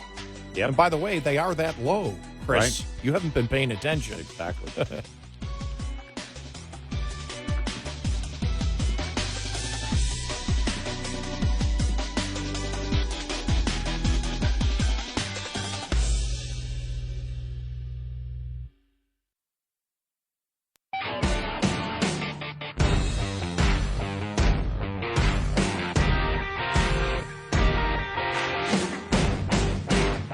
You're listening to Red Eye Radio from the Uniden America Studios. It's Red Eye Radio. He's our Harley, and I'm Gary McNamara. Download our Red Eye Radio app today, and you can listen when and where you choose if you can't listen live overnight. This was said a while back from Representative Dan Goldman, all right, just so people can understand what the rhetoric against Trump is, in case you've been in a cave. All right, here we go. And it is just unquestionable at this point that man cannot see public office again. He is not only unfit, he is destructive to our democracy, and he has to be eliminated. There you go. I mean, not much really to parse on that, right? Would you say? I don't know how people aren't mindful. You know, I mean, again, when you say something like that, what are you trying to achieve? You know, what is it that you? I mean, well, you're not saying he doesn't deserve to be in office. We were very clear. Right. You know, and everyone should be clear about. All right, I don't want Hillary to be president. But when he should be eliminated? Well, as we have said, when you look at Trump, tell us one radical issue that he holds. Right. Trump is a moderate.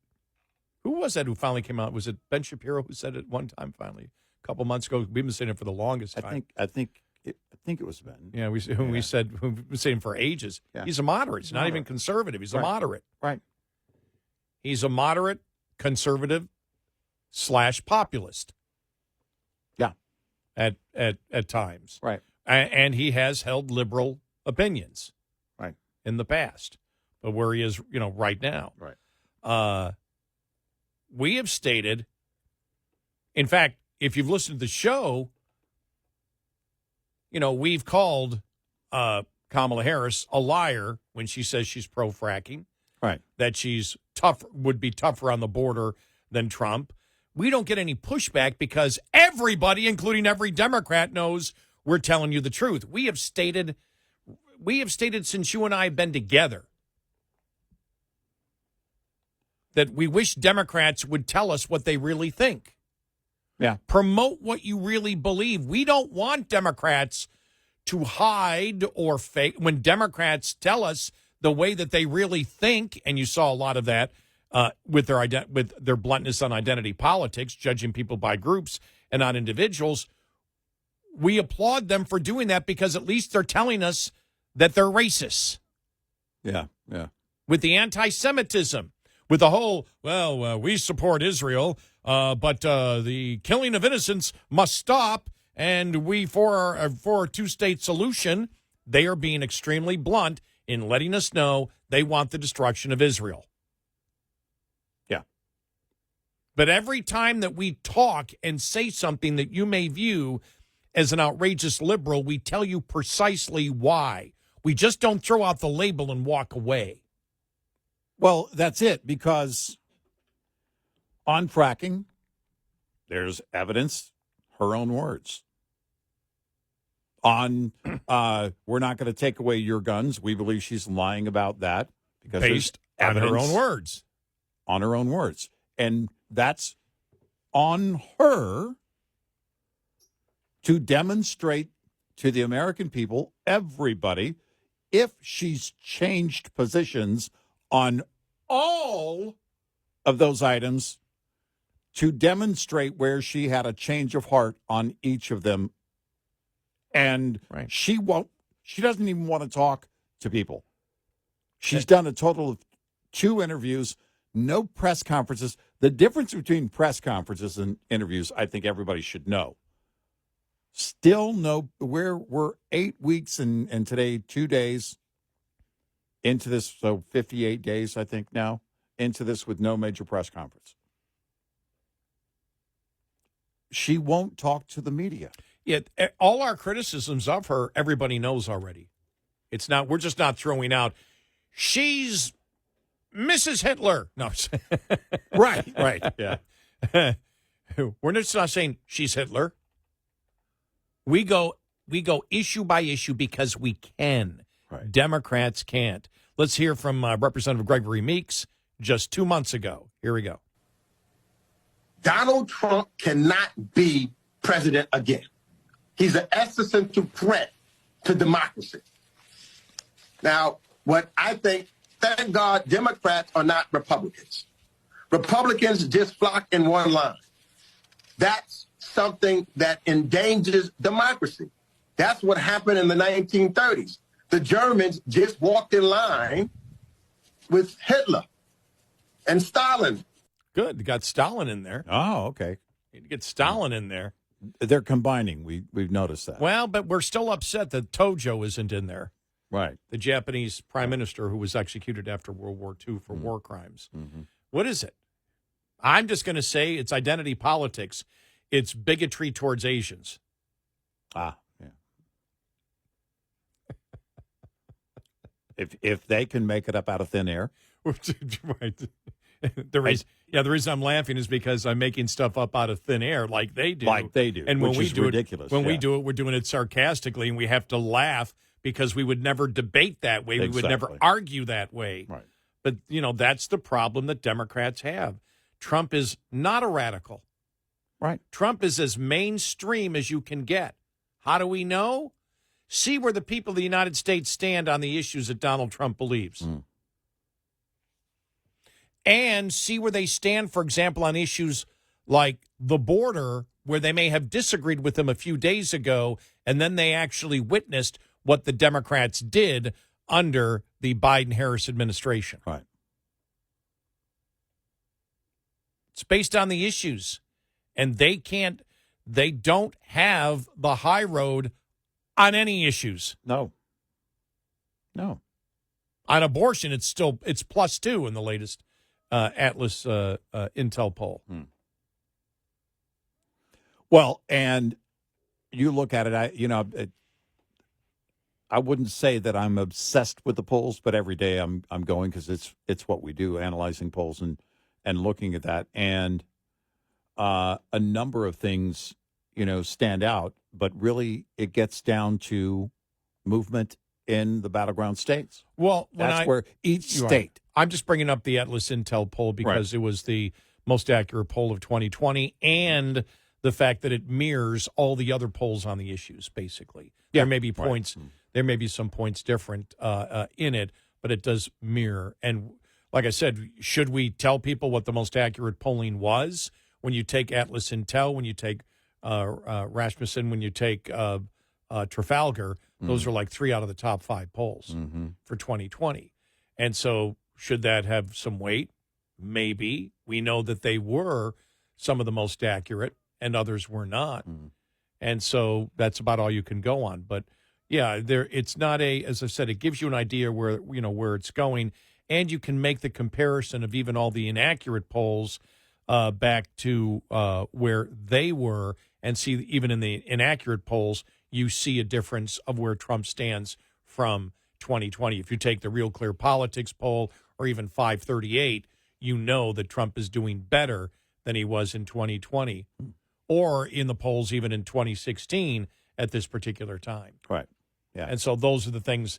Those are the things in general that that matter, and and that's why we bring up the polls. But I find it, like I said, I think it's really important to understand that yesterday, Monday, what I saw was pure panic from the Democrats.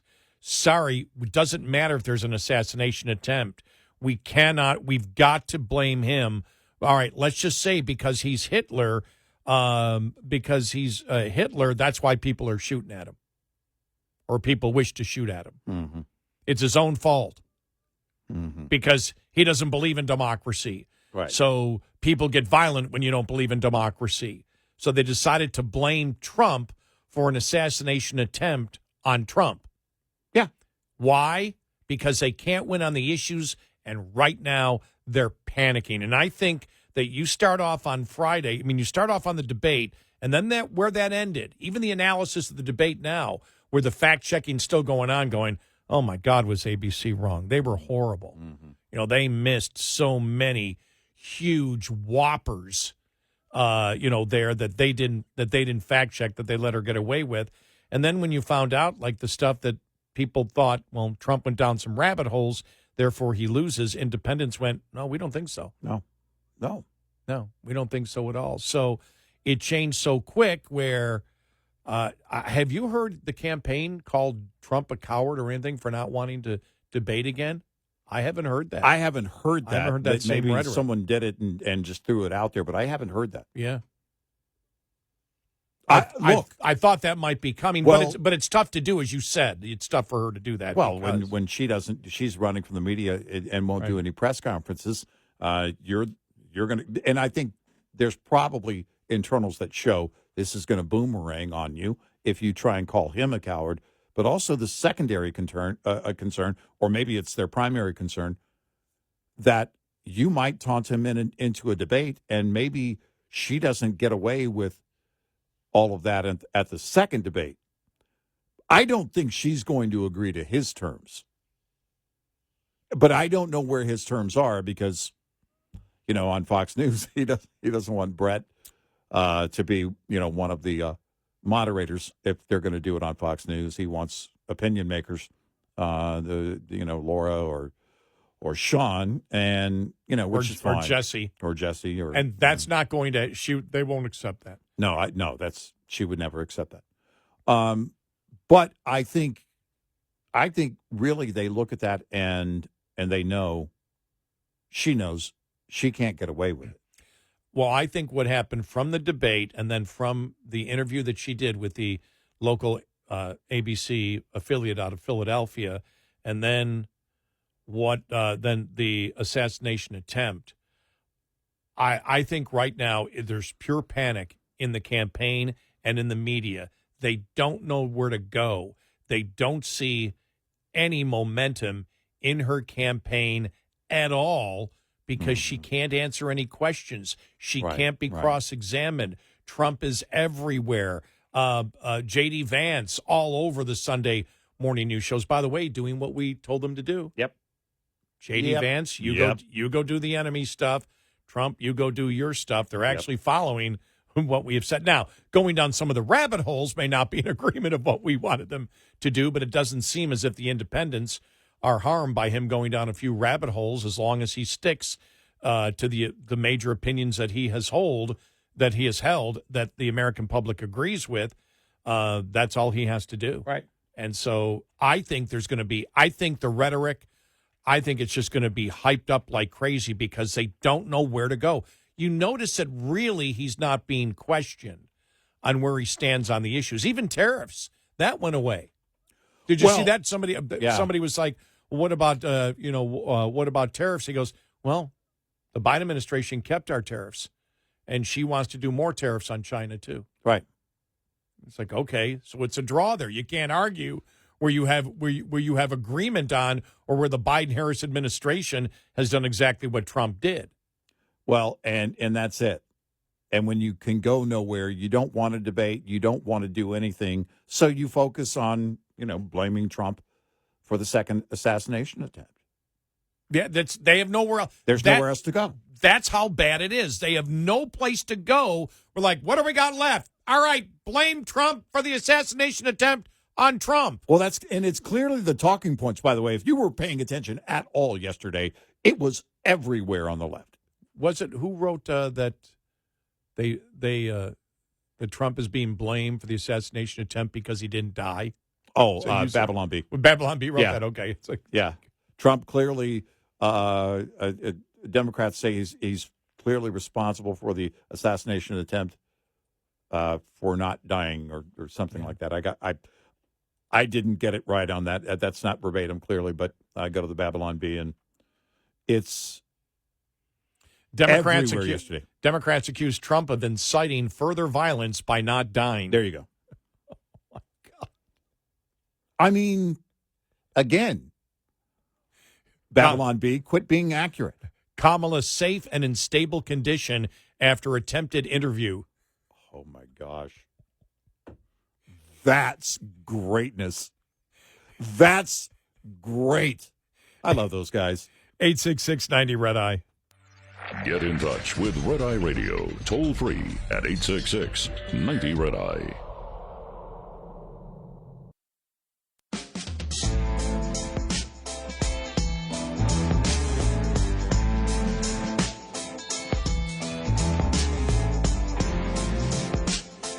It's Red Eye Radio. He's Eric Harley, and I'm Gary McNamara. Yeah, reading the Babylon B headlines.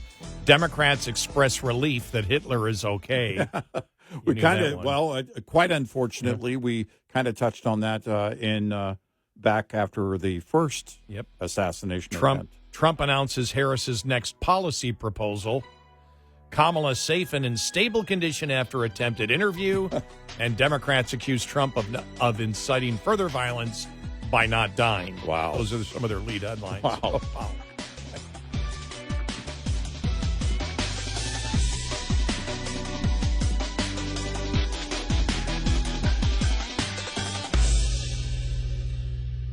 This is Red Eye Radio on Westwood One.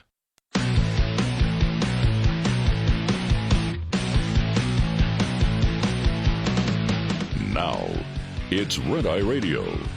Gary McNamara and Eric Harley talk about everything from politics to social issues and news of the day. Whether you're up late or you're just starting your day, welcome to the show.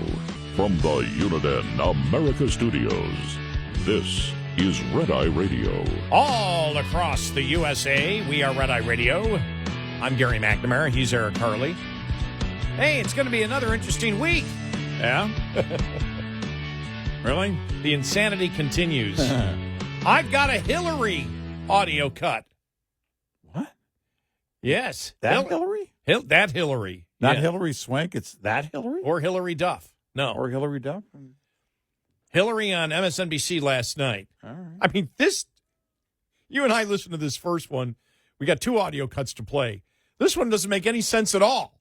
You're just like, does she even listen to what she says?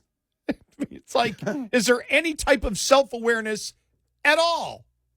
All right, here we go. You ready? All right. This, of course, it's on Trump, the day after an attempted assassination, that he's the danger. But listen to her first example that she gives with the problem of Trump and I guess the Republicans. All right, here we go. And I don't understand why it's so difficult for the press to have a consistent narrative about how dangerous Trump is. The late, great journalist Harry Evans, one time said that, journalists should, really try to achieve objectivity. And by that, he said, I mean, they should cover the object. Well, the object in this case is Donald Trump. His demagoguery, his danger to our country and the world, and stick with it. They were merciless about what they saw as President Biden's, problems in the debate and calling for him to withdraw. I believe Donald Trump has disqualified himself over and over and over again to merciless at Biden because of the debate. Which side did that come from? What? It's like what type of drug? Is she calling Nancy merciless? What kind of drug is she doing? Is she calling Obama merciless? Right. The Democrats kicked him out. Right. Forced him out, Hillary. Are you in this world? I mean, it's just weird. Just listen going, wow. Do they just say, let's just string words together? String words together. Nothing has to make sense. Yeah. Let's string it together. Yeah. Why not? But the first example she gave of him being a danger to the world was the things that he had said about Biden, which ended up being, and everybody knows, is completely 100% true. Right. To the point where Democrats, after the debate, forced Biden out and installed Harris without one Democrat vote. I don't know. I don't know. I guess Nancy is merciless. I guess all the other Democrats are merciless. I mean, it's just. Did she bring the wrong set of talking points? She might have. I mean, it's just merciless. You cannot make this crap up. We don't have to. We don't have to do anything. We just play them. Look, if you're going to say Trump is responsible, essentially, for the second assassination attempt, then I guess you're going to say Trump's responsible for forcing Biden to drop out. Democrats had no choice but to kick him out Trump and install somebody else. Trump is responsible for everything. I think next, Trump had a fling with Monica Lewinsky. It wasn't Bill at all. Or if it was Bill, Trump told him to do it.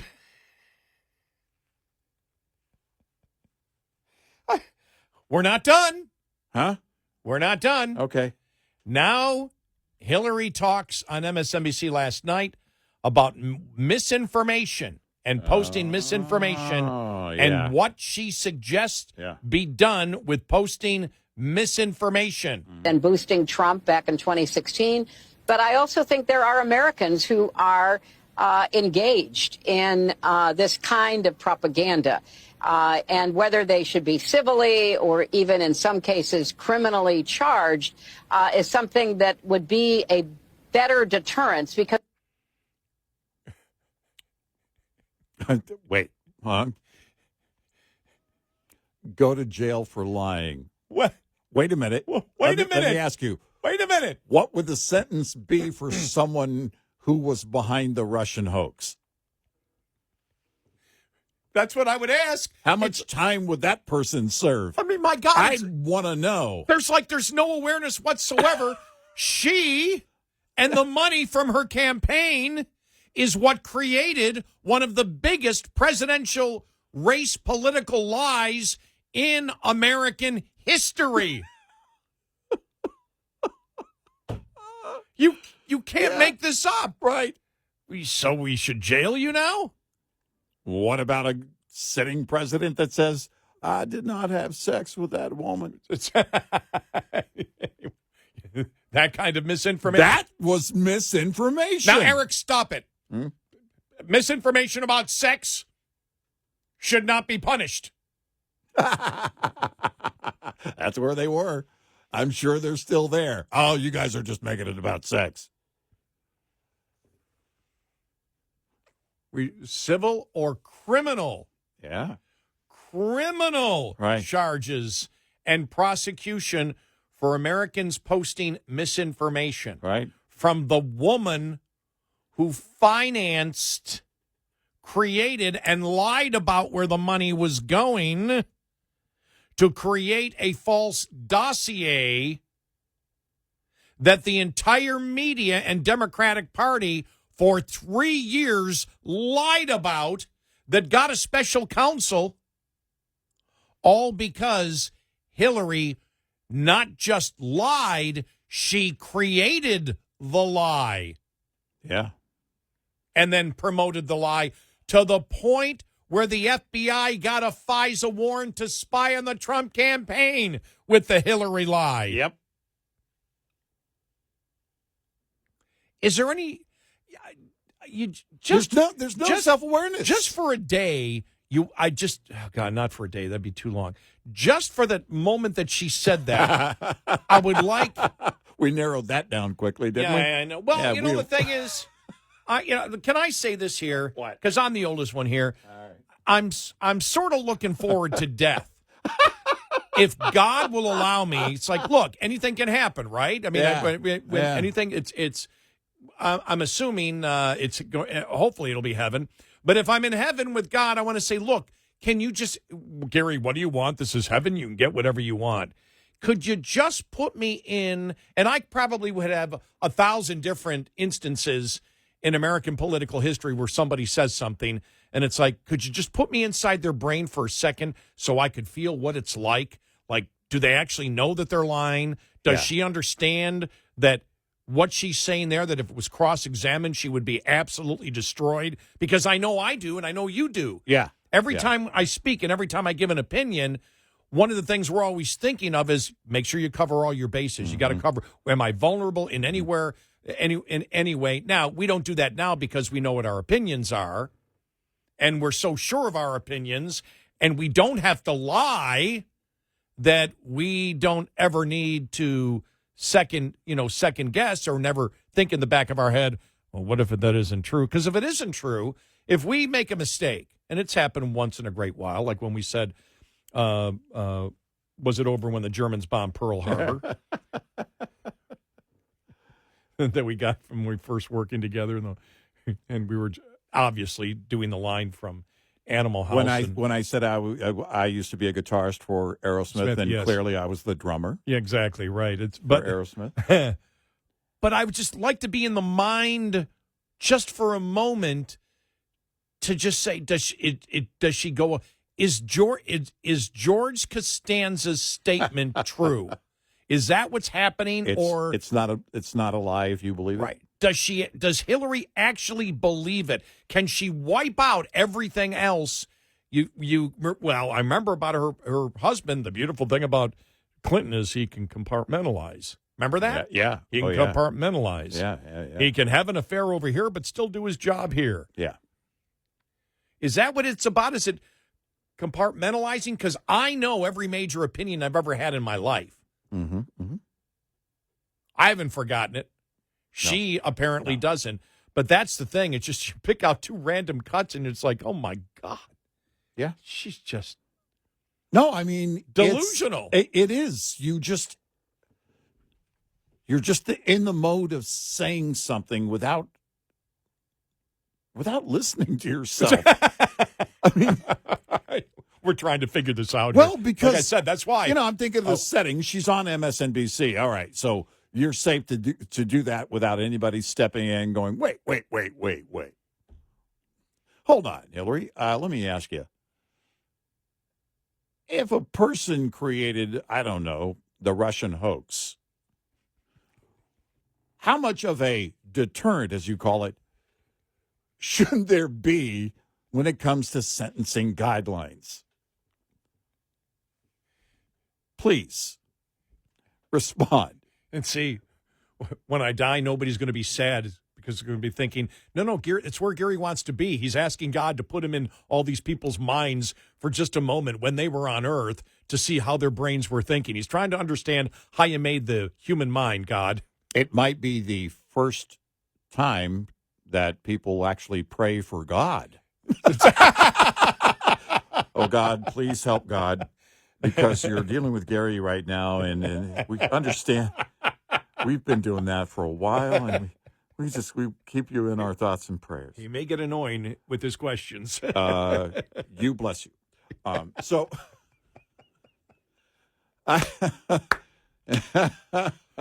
please give him. But please, don't you wonder? I mean, patient. at times when liberals, you just wonder how does their mind go? And with Hillary there, you're sitting there going, is there any type of self-awareness? Does she know it's a lie, or doesn't she? Is it the George Costanza narrative where it's not a lie? Jerry, yes? Just remember, it's not a lie if you believe it. But this is the genius of, okay, seriously, there has to be, is there a Seinfeld as it applies to life in some university, some course that they're, because it actually would be very interesting to break it down, because in that episode, Costanza's onto something, and you can apply it in many ways. Because in the political realm, the idea, it's not a lie if you believe it. You have to be convincing, so you really have to start believing your own BS. You have to start believing your own lie. It's how pathological liars work. They buy into their own lie, and psychologists will tell you sometimes to the extent of changing their own memory. Yeah, I've heard that before, that people tell lies and it becomes part of their memory. Exactly. Yeah. It's the way it happened. Well, I'm quitting the show, Eric. I'm going back to college. Well, Rutgers University. They have it? From 2 days ago. Wow. The Sociology of Seinfeld at Rutgers. Oh. It shows how the famous TV show episodes can be used to teach central concepts in sociology. Oh. I'm in all day. Can I get a master's in that? Giddy up. Giddy up. And you know what? After I get my master's, the government will just write off my college debt. They'll just write it off. You don't even know what that means. I don't, but they do. And that's why they just write it off. That's why they're the ones writing it off. Exactly. My college debt will just write it off. A friend of mine was listening to yesterday's podcast and just said, man, because Gary, when you said that Harris in that interview was sweating so much, she reminded you of Newman in the post office scene. He goes, I lost it. He goes, I could see Newman and the stress he was under and how his face was sort of contorting. Now, it was exaggerated, his face compared to hers, but it did remind me of it because you could see her face was shining and she was stressed out. Right. Yeah. So well, and there are so many episodes that apply, but certainly apply to the psychology of politics in America. When you look at that, it's the Costanza thing does apply here. Because in order to keep saying these things, the media even pointed out, mainstream liberal media pointed out the bizarre set of lies that Biden has been telling for years. Well, I mean, you start buying into it. I mean, you have to really sell it. And to sell it, you have to own it. And to own it, you have to buy into it to some extent. Well, I do believe that the stories, and it could be because of his cognitive problems in his elderly age, or could be the fact that he's always been a pathological liar. I do believe that Biden does believe some of the things that never happened did happen. No, I believe that. I do. I do. Believe that. Yeah. I do believe that. And I'm not saying that as an insult because I disagree with him politically. No, I believe I'm just he saying believes it. He's been such Some a of those things. pathological liar and telling the same stories Yep. over and over again when he's been caught over and over again, and it doesn't keep him from moving on or stopping. He still repeats the same thing. But so do Democrats. For example, the Charlottesville lie that they keep telling. What is the other one they keep telling? There's the Charlottesville lie. They know it's all a lie, but they keep repeating it. Well, someone was talking about the Georgia election laws the other day, and again, which, built on lies. Zero evidence. In fact, evidence in the opposite direction. 866-90 Red Eye.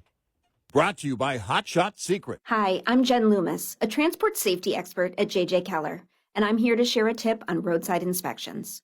Once a roadside inspection is completed, the officer will close it out, which involves the officer writing or typing up the report. The more the officer found during the inspection, the longer this will take. If violations were discovered, most officers, as a courtesy, will explain the violations to the driver. If there were any out-of-service violations, the officer will normally explain what must be done to get the out-of-service order lifted. Drivers need to be very attentive during this part of the inspection. The driver also needs to read and understand the complete inspection report. After receiving the inspection report, the driver has 24 hours to get the roadside inspection report to the motor carrier. If the driver will not be returning to a company facility within the next 24 hours, the driver needs to know to get it on the way to you via email, mail, or fax within 24 hours.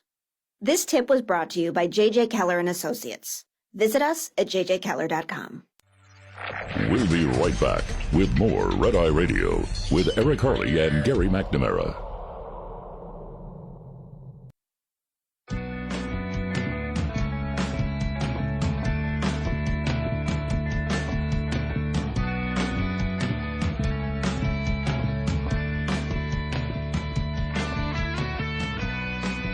It's Red Eye Radio. He is Eric Harley, and I'm Gary McNamara. Oh, the other thing is, too, remember how Trump got hit for talking about black jobs? Yeah. Biden was doing it last week. Oh, It's just man. like, my Yeah. God. It's like, How soon we forget.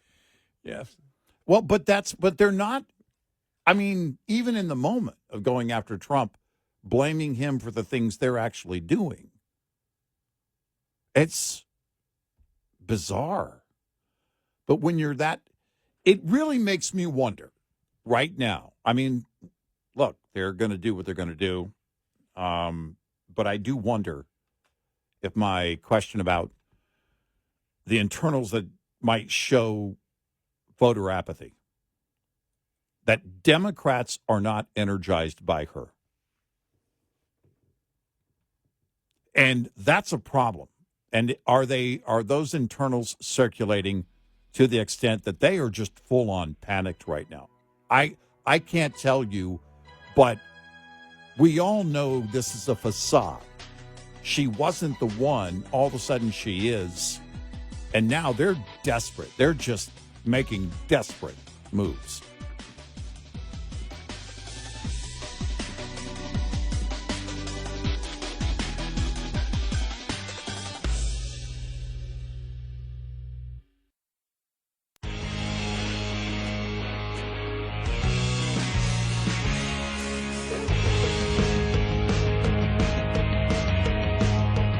Call and join the conversation. 1-866-90-RED-EYE. Red Eye Radio. It's Red Eye Radio. He is Eric Harley, and I'm Gary McNamara. Let's go to Robert in Arizona. Robert, welcome. You're on Red Eye Radio. Welcome to the show. Hi. Well, good morning, gentlemen.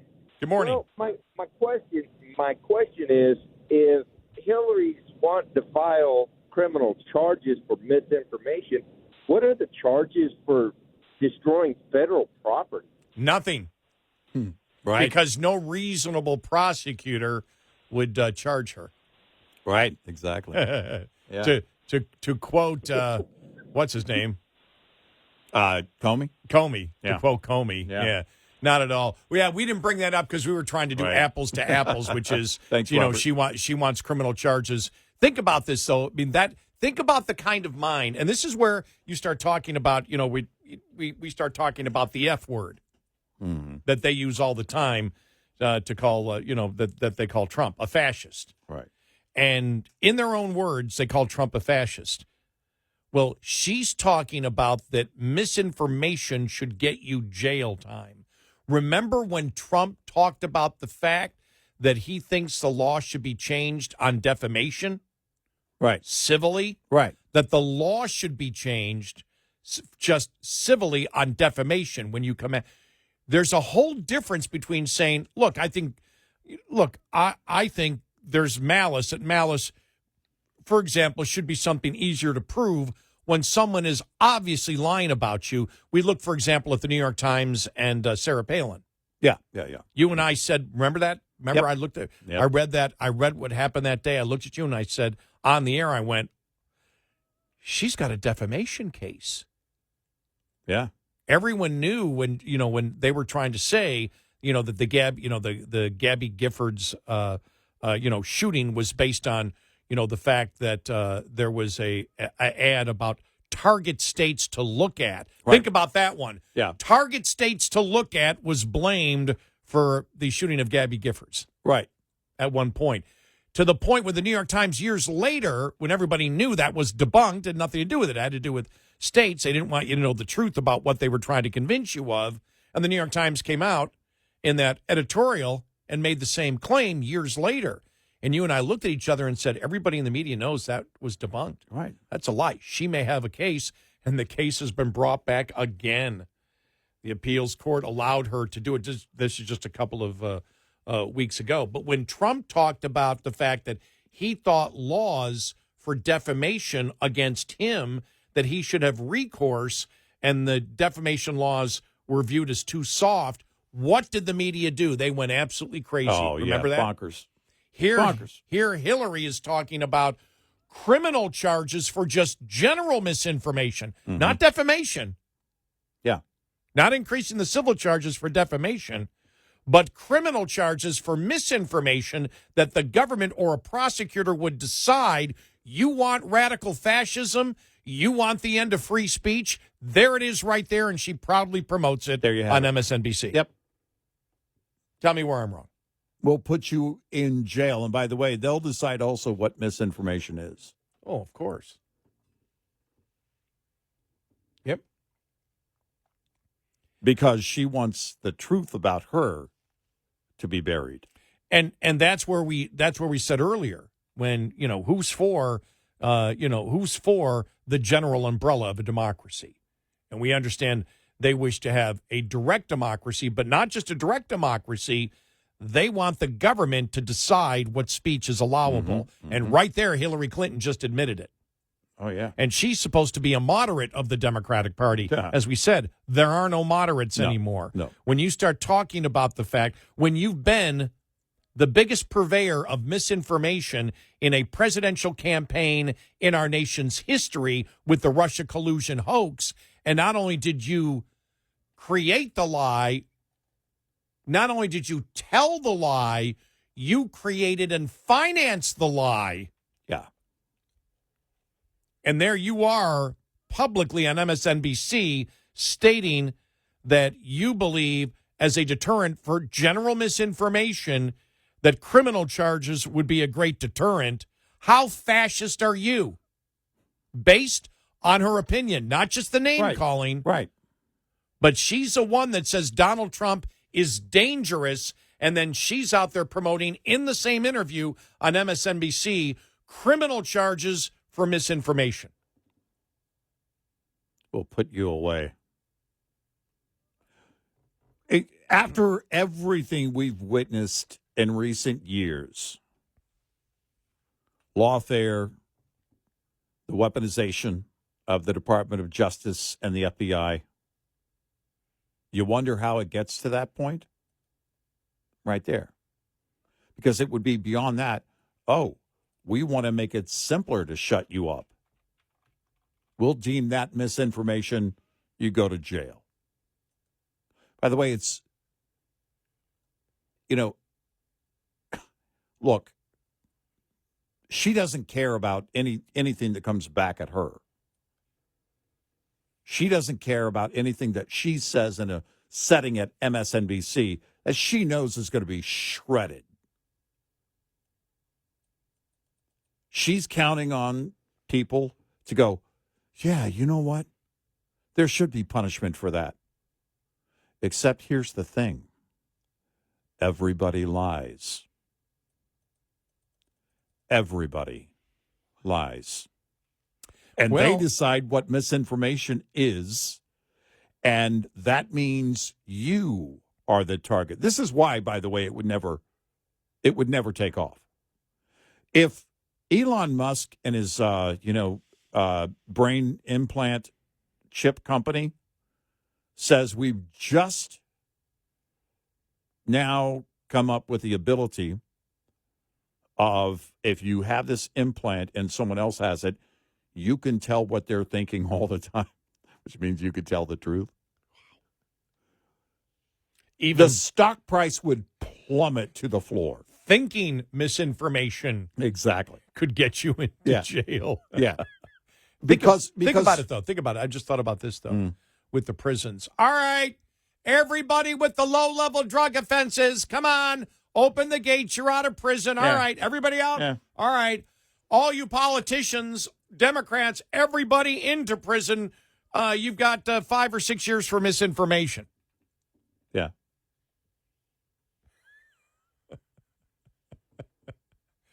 The prisons would be full again. Right. There'd be overcrowding. Because we're not talking about, again, lying to a grand jury, Bill Clinton. No. That's already illegal. No. Hillary was talking about general misinformation online. Lying under oath, illegal. No, she's talking about misinformation. Mm-hmm. What? You think it might be a lab leak that caused the spread of COVID? What? That might be the source of COVID? What? Because for a couple of years there, you couldn't say it. Zuckerberg would shut you off from the free world. You could no longer be on the Facebook, in the Facebook universe. In the Facebook. I remember that. Yeah. The Facebook. The Facebook would shut you down. It's like Minority Report all over again. Oh, man, someone needs to update that movie. Well, it would have to be a series. That's what I was suggesting, because misinformation, you do a Minority Report for misinformation. Yeah. No, that would be that would be, you'd be getting busted. That's brilliant. For a thought crime. Mm-hmm. Forget about being put in jail before you committed an actual criminal act. Right. Yeah. This would be if you had the thought. Yeah. If you had the thought, if you said, "Wow, I really think that the masks and COVID aren't effective." Mm-hmm. Yeah, you just had the thought. That was it. Right. Here comes Commander Karen from the Thought Police, wearing her mask. Oh, it is, but wow. I mean, that's who they are. This is how they think. We changed the whole concept of Demolition Man. Oh yeah, the police would be awfully busy with misinformation. Oh sure. Oh man, what's his name in the tunnel wouldn't take that very well. Dennis Leary. Dennis Leary's not going to take misinformation at all. Come on. As he's smoking cigarettes. I want to eat cheeseburgers, smoke cigarettes, and I want to say what the hell I want. I love smoking. But it is how they think. She said it. Yeah, she's promoting it. I know. And then they're saying, and at the same time, it's an interview to tell people how dangerous Donald Trump is. Trump is the fascist. We should put people in jail for misinformation. Now, wow, could you go to jail for misinformation on going to jail for misinformation? You know what that would be? A life sentence. I'll never forget when I met Andy Dufresne. But that's the thing about Democrats right now. Oh, Nothing yeah. makes sense. No. And none of it makes any sense. They can't make sense out of it. They can't tell you the truth. They can't tell you what they really believe. And then there's no sense of self-awareness whatsoever as they go after another candidate, calling him a fascist while they're promoting fascist ideas. Yeah. And talking about what a danger he is, and then promotes that the First Amendment shouldn't exist. Yeah. And the government should put you in jail, criminal charges, and put you in jail if you dare speak misinformation that the government decides what misinformation is. In the same argument or the same interview she's doing on MSNBC where she's saying Donald Trump is a danger to democracy. You can't make this crap up. No. It's just... Again, this, because they're desperate. They are worried that the world is going to learn all of their secrets. Well, here's breaking news. We pretty much know most of them. Well, that's why I said yesterday to end all of this we've been talking about here for the last hour or so. I really saw yesterday as not something that Republicans should be scared of, but pure full panic. Oh, yeah. Yeah. From the media, the mainstream media, and from Democrats. Yeah. Where you could tell, because that was all, that was all emotion. She didn't think that out. Because anybody thinking, I go, wait a minute, she's talking about Trump's a danger? She's talking about that if you give misinformation on the internet, criminal charges? Well, who the hell's the danger? I mean, any person with any type of critical thinking skills could tear that apart in 1 second. Yep. And it's just like I just saw full panic yesterday where it's almost as if they said, look, we can't stop demonizing Trump. Doesn't matter if there's been an assassination attempt. We have no time. And I think they know they're not going to get independence. They're trying to hold their Democrat base together by doing that. Their radical Democrat base. Yeah. Right. Which means they're really worried about what they're seeing in the internal polls. They have to be. Given the setting, she's on MSNBC. Look, that's what you're doing. You're sending up the flare for the radicals. You send out the message. Yep. Let's put them in jail for misinformation. Yeah. It's great. I don't know why I did Jack Klugman in that. Does she sound like Jack Klugman? I don't know. But, Eric, it's not a lie. If you believe it. 866-90 Red Eye. Coming up, more with Gary McNamara and Eric Harley. It's Red Eye Radio.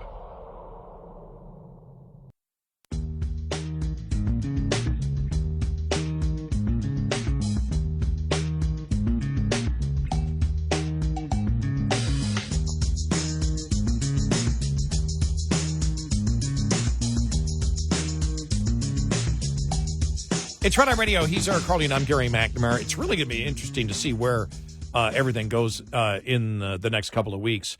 I would say that if nothing happens, I always said that by the middle of September, we should know where the polls are. And we sort of do, but I don't want to do it today because with the assassination attempt, that could skew the poll. But I believe by next week, we should have a pretty good idea of what direction the polls are going in. I don't know, and I said this after the debate last week, I don't know where to go from this point on. We told Trump after, don't do another debate. You don't need to. Don't do another debate. Yep. Just don't do it. Yep. Independents seem to side with you. The polls seem to be moving in your direction. You just stick with it. She has to define herself. When people said, well, he didn't define her. Yeah, he did. She's a hypocrite. Yeah. When he said, I'm going to give her, I wanted to give her one of my MAGA hats. Yep. He defined her. Yep. She's flip-flopping on all the major issues to agree with him because she knows that on the issues, the public agrees with Trump, something that we have said all along. Yeah, and that's it. Right now, it's about the issues. Reality right now is defeating the Democrats. And I think that's another reason they're desperate. That's another reason they're scrambling. And on top of that, they have the worst candidate as the nominee.